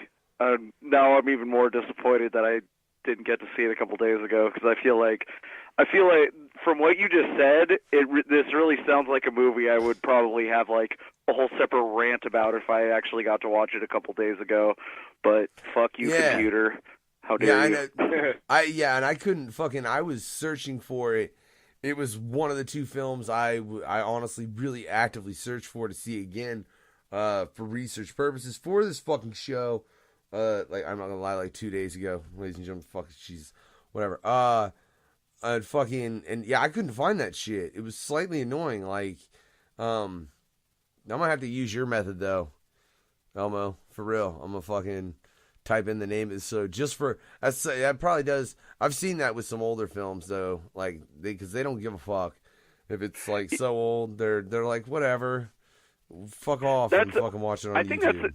That's how I've seen it. That's how I actually watched a lot of recent, like some of the other like indie directed, like more the Italian horror directors. A lot of their movies just they get loaded up on YouTube, and and like there's no censors really running around trying to find copyrights, But if you type in something from the last few years, obviously you're not going to find it. Yeah, not for foreign films though, especially. But man, where the hell were you watching Martin? Like, what platform? I saw Martin on YouTube. Oh, so you were watching it on YouTube? Okay. I just wanted to know, man, because I want to go check that shit out. I just typed in Martin and it came up, and then I couldn't. Then the next day after watching Martin, I tried to watch The Dark Half. I couldn't get it on YouTube, so I tried to Google those little streaming sites, and then my computer started crapping out on me, and I was like, fuck. Then I had to restart my computer, and then, I don't know, kind of gave up. Well, fuck goddamn technology. I hate when some fucking tech issues happen, but it does happen, ladies and gentlemen. That is true. Man, Like you're on this movie, and I just read that, and this versus and Chuckles. This was your versus. You set this up, man. I feel like you just set up your favorite monster to win. Oh, George Stark first off against the crate monster from Grief Show. Yeah, I don't think that's even debatable. Maybe it's just me. Well, it's pretty much like he just keeps away from the fucking crate. It's like as long as you keep that monster in the crate locked up and tossed in the fucking ocean, then you're pretty much you won that battle. No. See, if we're starting this fight, we got to start it with the monster's out and in the open, man. It's fucking. You can't start it all in the crate. What is that? If it's an arena, they would definitely take them out. That's what I'm saying. Yeah. This is a brawl, man. I want to know in a fight who these two fuck. Not if this dumbass is just intelligent or smart enough to look at that crate and go, it's probably locked up like that. I'll just throw it away. Fuck that. Or if he's dumb and be like, I'm gonna fucking open that up and see what's in it. Fuck and die. Right? I want to fucking know if he's got that thing in front of him. Will he die? I'm pretty sure I would. I'm pretty sure all three of us would at once, to be real honest, if it felt the need. Unless we had like axes or some shit. Sure. Yeah, I would probably walk away from a scary crate. I've fucking seen too many horror movies. I wouldn't open it. Would you open it, Chuckles? The crate monster's crate? Yeah, would you just looking at the crate? Would you open it? I'll have somebody else open it for me, see how it is, and then like idiot, because I love my life more than anything else. So I was like, yeah. So Chuckles is gonna try and trick me into opening the crate, is what we're establishing here. That's kind of rude. You asshole. I'm sorry, It's like I love you to death, dog. But when it comes down to a situation where you don't know what's gonna pop inside, I'll let you do the honors of opening it for me, and I'll watch from a distance. Hey, I know I'm the unknown factor. It doesn't mean I intend to open Pandora's box. I'll find somebody else as well. You know what I'm saying? The box I open is already open. But that's a different story, and you got to get into my music, ladies and gentlemen. I haven't made what's really going to tell that story yet, but it is coming. But that's a different fucking note. Yeah. But I ain't opening that goddamn crate. Fuck you. I'm gonna be looking at you going, "Fuck you." You open that crate. Open up the crate. I'm wondering, would anyone have banged Leslie Nielsen's wife? You know which one I'm talking about in Creep Show? Yeah. Yeah, because I remember when I first saw Creep Show, and I had only seen Leslie Nielsen in the Naked Gun movies, and I was shocked to see. I was like, Leslie Nielsen's the bad guy. It was the most shocking thing I'd ever seen because I grew up watching all those Naked Gun movies when I was really little. So I was like, what the fuck? I was just thinking. And the dude's hella funny too. And it was funny. We were just talking about that too. How George A. Romero brought in so many people that you mostly seen in comedy. Wait, hold on. Horror movie. Chuckles, before you can say whatever, and I don't give a fuck, but I just gotta say, we weren't just talking about that. We were talking about that shit an hour ago. But go ahead. Yeah, it was an hour ago we were talking about this, but it was kind of funny how he brought those characters and brought them into a horror movie. Yeah. He played a good role in that. Was it Dan Aykroyd who gets the meteor? Who was that? That was another funny guy. No, Stephen King. Yeah. Oh, Stephen King got the meteor. Oh, that was Stephen King? Yeah. Yep. Oh, shit. I didn't know until Chuckles told me, and then I read it on Wikipedia, too, because I just happened to be right there. I did not believe you, bro. I just fucking was reading up on that shit, because, I'd watched it, but sometimes it's good to read, ladies and gentlemen. For everyone out there, just realize that. Sometimes it's good to pick up some kind of book. Yeah. Even if it is a 1,000-page Stephen King Jesus Christ, I look forward to reading that. But we're gonna review that. Hey, just so everyone knows, we're gonna review that book 3 years from now. Okay. That'll probably be how long it'll take me to read that book. Hey, that's why I said 3 years. Are you shitting me? That's how long it's gonna fucking take me. That's the longest book ever. True. It's like One of Game of Thrones. It's Game of Thrones styles or size, man. That's what the fuck it is. But hey, no, I want to know though, dude, Chuckles. I really think you set up an unfair fucking versus here, man. I don't think this battles. I really think if that crepe monster's out now versus that, no, I think that is dead. All right, so I'll say Martin's crazy ass grandpa versus George Stark. Oh, so, man, stop! This motherfucker changed fucking shit up on fuck. Damn it! I ain't even seen that movie, so I can't even really have an opinion. That's some horse shit. All right, then. Okay, we'll switch it up then. Let's have the Creep from Creepshow versus George Stark from The Dark Half. The Creep from Creepshow. Are you talking about the Grim Reaper guy at the beginning of the movie? Yeah. Well, ain't that the Grim You know Reaper? that in the movie, Tom Savini played as the Creep in Creepshow. Well, ain't that kind of like the Grim Reaper and shit, though? Oh, you can't No, beat death. in the second movie, he was like a god, he looked like one of the characters from Tales from the Crypt. You know, the comic book versions, how they look like those wizards and that. He kind of looked like that in that second movie. And the second movie is different. In the first one, second movie is a cartoon. In the first one, it's just like this like Grim Reaper looking dude. So there's kind of two different creeps. Whatever. If it's Tom Savini wins. Hands the fuck down. Yeah. Also, one fun fact about Creepshow 2, the Raft. You know that segment, the Raft, right?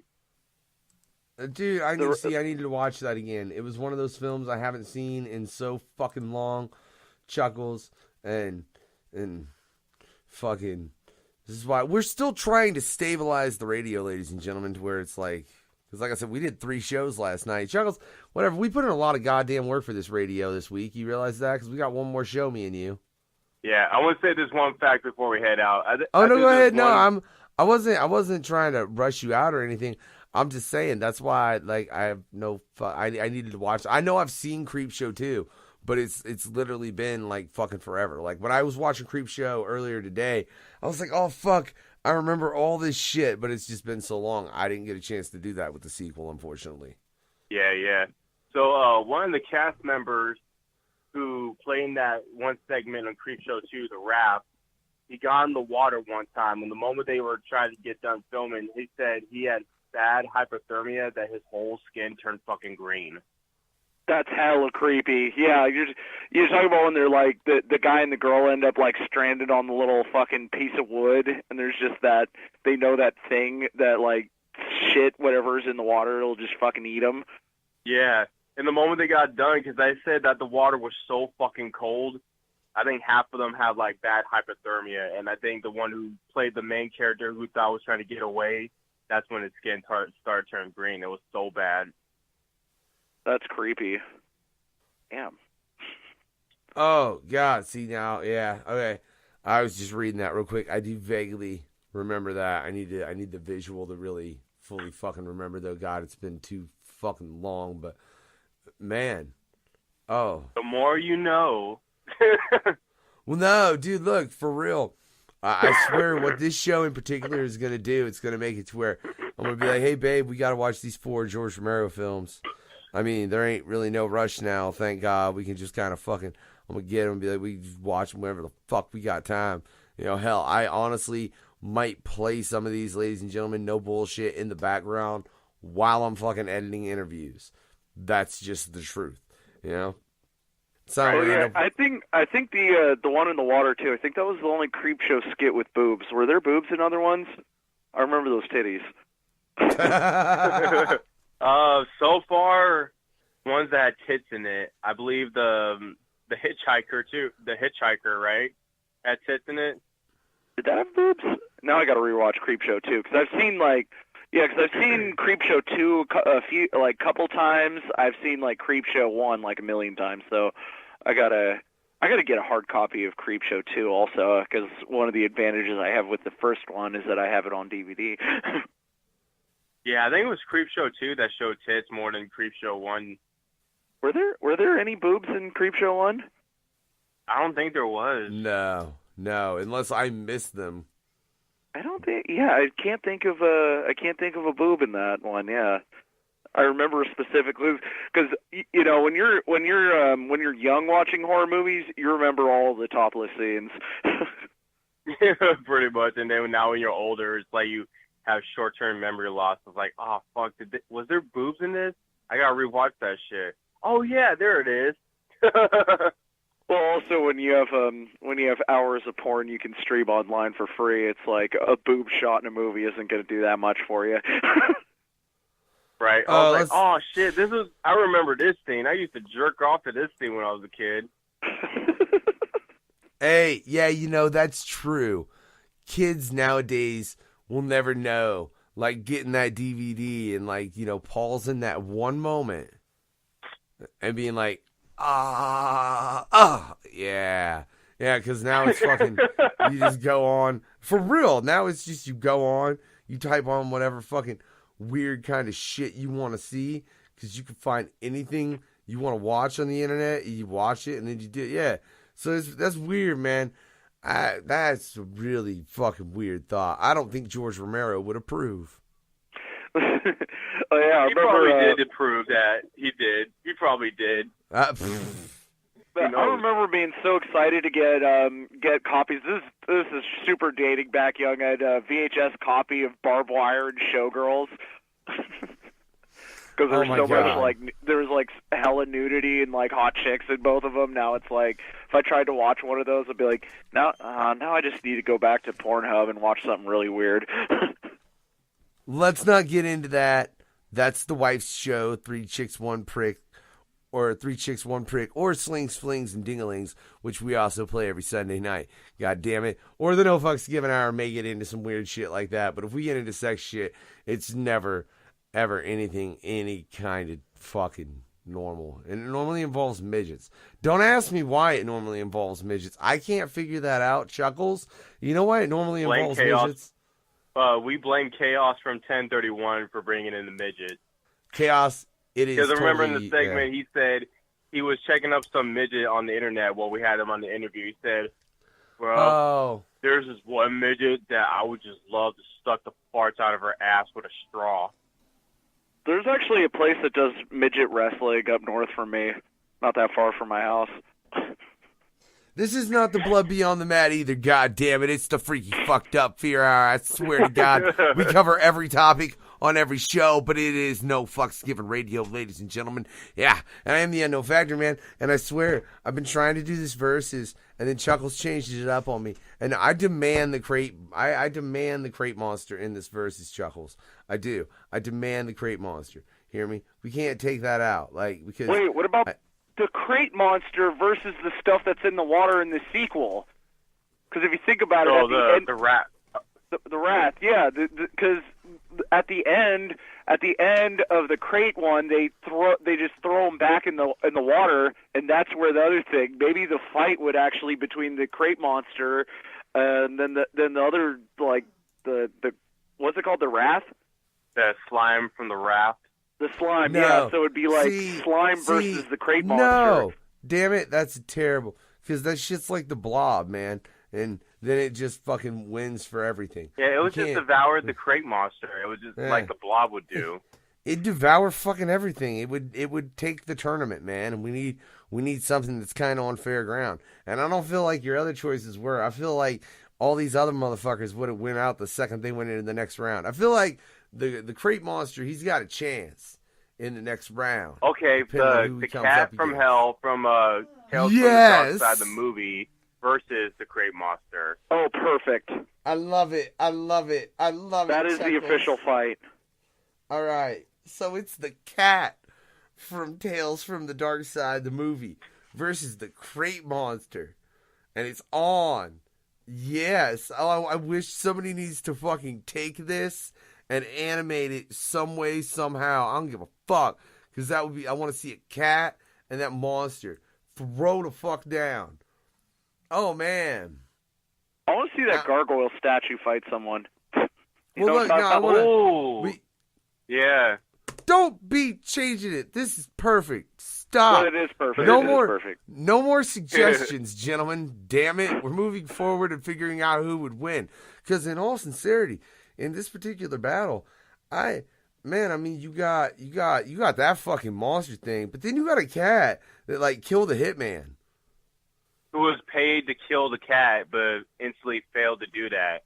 Yeah. And he like, died in the most graphic way. Like, the cat just literally just ran up to him and went straight into his fucking mouth, had the hitman choke to death, and then when morning came up, he just reappeared out of the hitman's mouth and shit.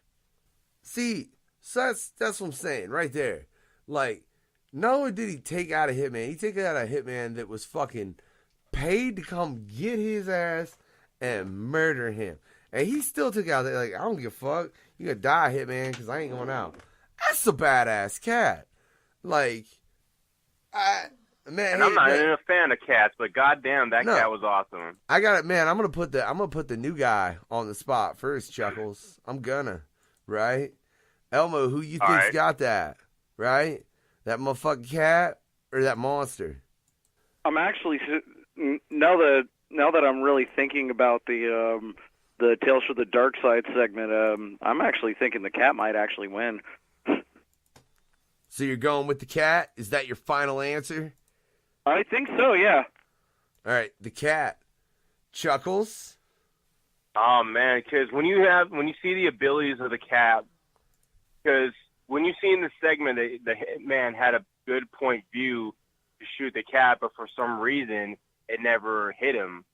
So he has that ability that hits it. So basically, I'm gonna have to go for the cat one because it'll easily just jump inside of the crate monster's mouth and leave it and have it choked to death until it reappears in the morning, just comes out of its mouth. Yeah, that's what I'm saying. That fucking crate monster's gonna come running at it, going, "Roar! I'm gonna eat you." The cat's gonna go, "Exactly, you are." Like, that was my plan too. Thanks for opening so wide, asshole. Yeah, so, man, that's a badass. Dude, I love that the cat moved on to the next round. I got faith. Dude, I'm fucking, I mean, I know we ain't even got the full bracket filled out and all this shit, but I'll tell you right now, I think I'm fucking placing my bet on the cat for the win. For real. Yeah, because also the cat seems more methodical and, like, evil. Oh, like, no, but, he don't, we got a bracket, man. We need to get this I know we got a bracket out for Super Nintendo, ladies and gentlemen. You can see what we do with the verses over there. Obviously, that's on a more comic book level because that's what we do on that show. This is on some horror film tip. We need to get this bracket made up. I need a graphic.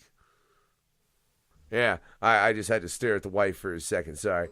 That way, as well as Elmo as everybody else can get a full breakdown as far as what's going on and what we're doing here. But I'm saying, no, I got the cat for the win overall, period, right now. I think it's going to murk some fucking... I don't think we've thrown anybody... Pennywise might fuck it up. But that's the only person I see right now on the list. I think it's got that cat's number in any way, shape, or form. Who knows who will add, though, ladies and gentlemen. That's a different story. But hey, this has been the George Romero tribute. Yeah, on the Freaky Fucked Up Fear Hour. That's right, episode 5, part 2. Because, it's George Romero. And we needed to get in depth. So there's one last thing I got to ask you guys before we get the fuck out of here. Right? Hands down, top 5 George Romero films. Non-zombie? No, anything. Chuckles. So it includes the zombie film. I'm saying top 5. I was thinking about just giving me your number 1 period, but I'll give top 5 period. Yeah, because this is the roundabout, man. I want to, like, everything he's ever done, everything you've seen of him. What do you really think are the fucking top 5 movies he's done himself? Oh, man. I would say my top 5, can I say Creepshow and Creepshow 2 as together, even though they're the same thing?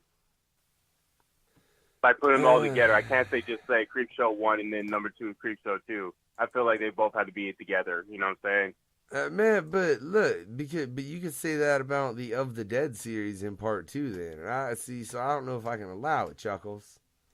All right. They ain't really direct sequels to one another. They're more like the Of Dead series, where they're just kind of really closely related. So, Tell Chuckles to quit no, breaking the rules. yeah. My wife said quit breaking the rules. All right, so here's my George A. Romero non-zombie, because I already gave you my zombie rating on that. So non-zombie from George A. Romero. Number 1, of course, is Creepshow. Number 2, Creepshow 2. Number 3, Tales from the Dark Side. Number 4, The Dark Half. And number 5, Two Evil Eyes. Man, he copped out. I said top 5 Romero films ever. I know that. I just made it way hard because I know but it was supposed to be. Chuckles, that's whatever. You want to hear his top 5 zombie films, go listen to that other shit, man. It was dope. We got into all kinds of zombie shit. And I know that one way better, ladies and gentlemen. Yeah, but Elmo, yeah, you weren't in that zombie one. So from you, I do want your top 5 Romero films. Top 5 Romero films. Well, I would have to go, let's see. First, I mean, Creepshow and Creepshow 2, I feel like I put those on my first top 2 because I could literally just watch those movies for hours and, like, over and over again. Like, I could never get bored of watching those. So there's those. And then there's Martin. I've actually been developing an unhealthy obsession with that movie. And let's see, what would I say after Martin? Tales from the Dark Side. Anything related to that is just, I just love that show. And I love the original Dawn of the Dead. Damn, I was like, he ain't gonna put no zombie films in there. He put one though. All right. Yeah, I don't know. I would say Dawn. I mean, as of my of what I think is the top 5 George Romero, I've got to go with those movies. Although, to be fair, if I don't know what you see, I was told not to research zombie movies, so I don't know if I had binge watched a bunch of zombie movies, might have changed my opinion, but I don't know. But that's thinking about Elmo, that right now, it's like that would probably be my probably my top 5 right now. You're right, but hey, this is no fucks given radio, dude. I'm the unknown factor, and I'm nothing if not confusing, even to the other hosts on the radio. I apologize to all the hosts on the radio, but not really. It's just who I am. I love all you motherfuckers.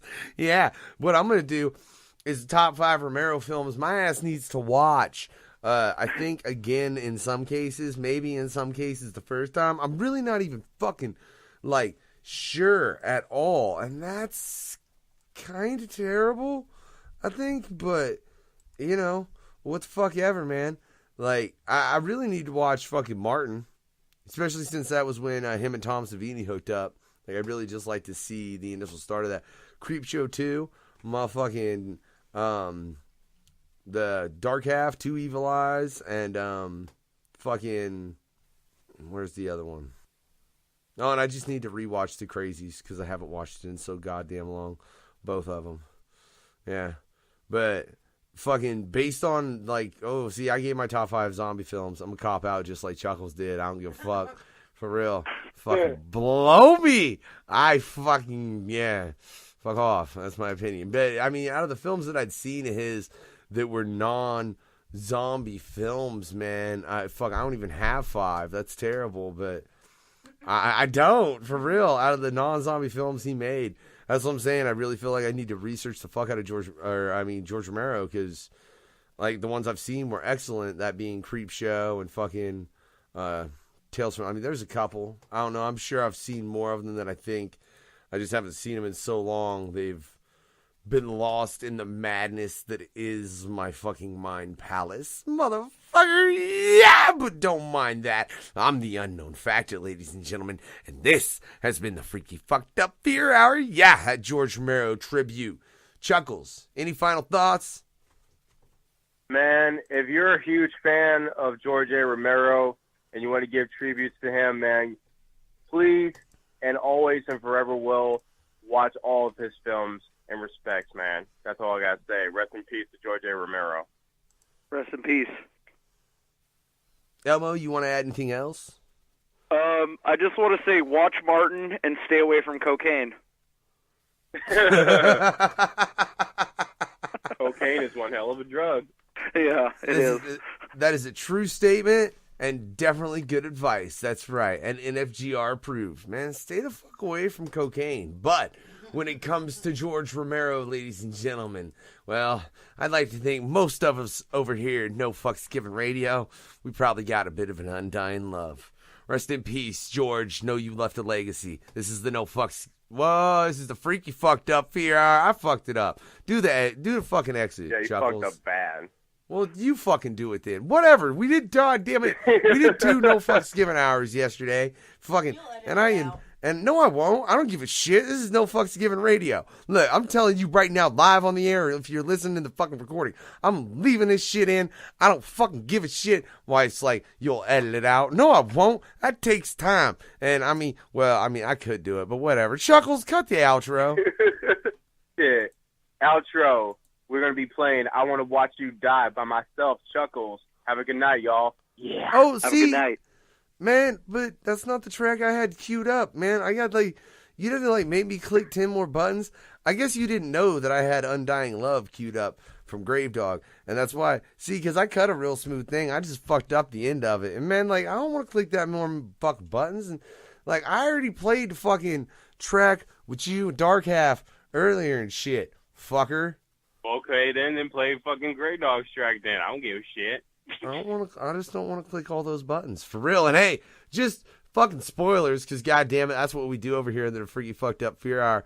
That will be the 4th and final host added to this here show. And like I said, man, for real, I would like to think when it comes from all of us, there is an undying love for Romero and what he did. And to all of you out there checking this shit out, have a good night and fuck off. Have a good night. Yeah.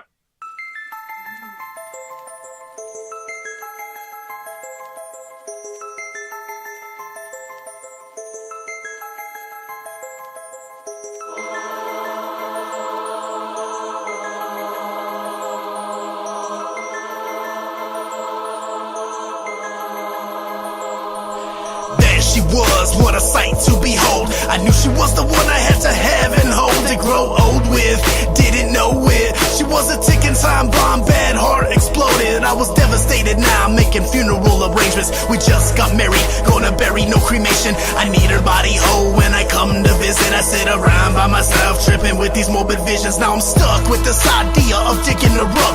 Undying love, throw the shovel in the truck. I will never let this go, I can't believe this luck. If it wasn't for the bad, then I wouldn't have none. I watched the sun fall as I pulled up to the cemetery gates where my one and only waits till death do us part. I don't believe in that provision. Now I'm underneath the moonlight, digging and digging. I need undying love, got me high strung. Will do anything, go beyond and above. And since that day you died, I've been biding my time. I never put it past me to dig you up. Undying love, my cemetery queen. You meant the world to me, dig just a couple feet. I'ma see you tonight. I finally made up my mind. The only way to move forward is to die by your side. Digging and digging, I've only scratched the surface. The ground hasn't settled, still fresh from the surface. I put your flowers to the side, I know how much you love them. Tulips, carnations, but roses were your favorite. I stopped for a second, I don't know if I could do this, but I've come this far, I'm gonna end it, that's concluded. It pains me too much, it's like I'm dying anyway. Serve a life of loneliness or join you in your grave. I'll be right there, I know that I'm close. I can smell your perfume, I spray before the casket closed. It knocked me back, so I sat there and cried and cursed at the Lord. Tell me please why she had to die. I've reached the bottom, my heart began to race. A storm of emotion, can't wait to see her face. I opened it slowly, there she was in a place. Eyes open, smiling, just waiting to embrace. Undying love, got me high strung. Will do anything, go beyond and above. And since that day you died, I've been biding my time. I never put it past me to dig you up. Undying love, my cemetery queen. You meant the world to me, dig just a couple feet. I'ma see you tonight, I finally made up my mind. The only way to move forward is to die by your side. I can't believe it, she's alive and breathing. Could this be the truth or my eyes deceiving? I went to help her up, up, she told me no and pulled me in. That's when I knew it was the end and I wasn't leaving. She turned to a side so I could get in. I happily obliged, my patience getting thin, anxiety high, my heart's about to give. Now I'm fully inside, there's no going back, that's it. With the moon shining bright, we just stared at each other. When I went to speak, she'd cut me off and make me hold her.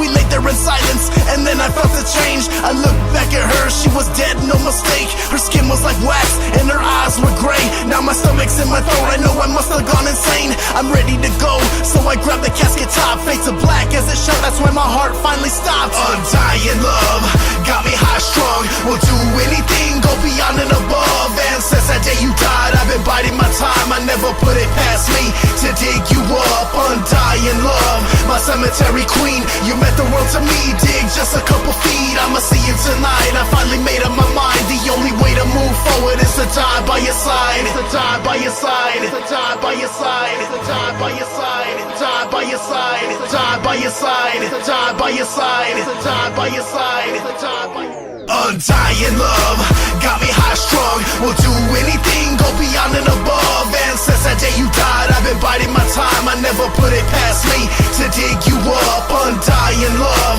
my cemetery queen. You meant the world to me, dig just a couple feet. I'ma see you tonight, I finally made up my mind. The only way to move forward is to die by your side.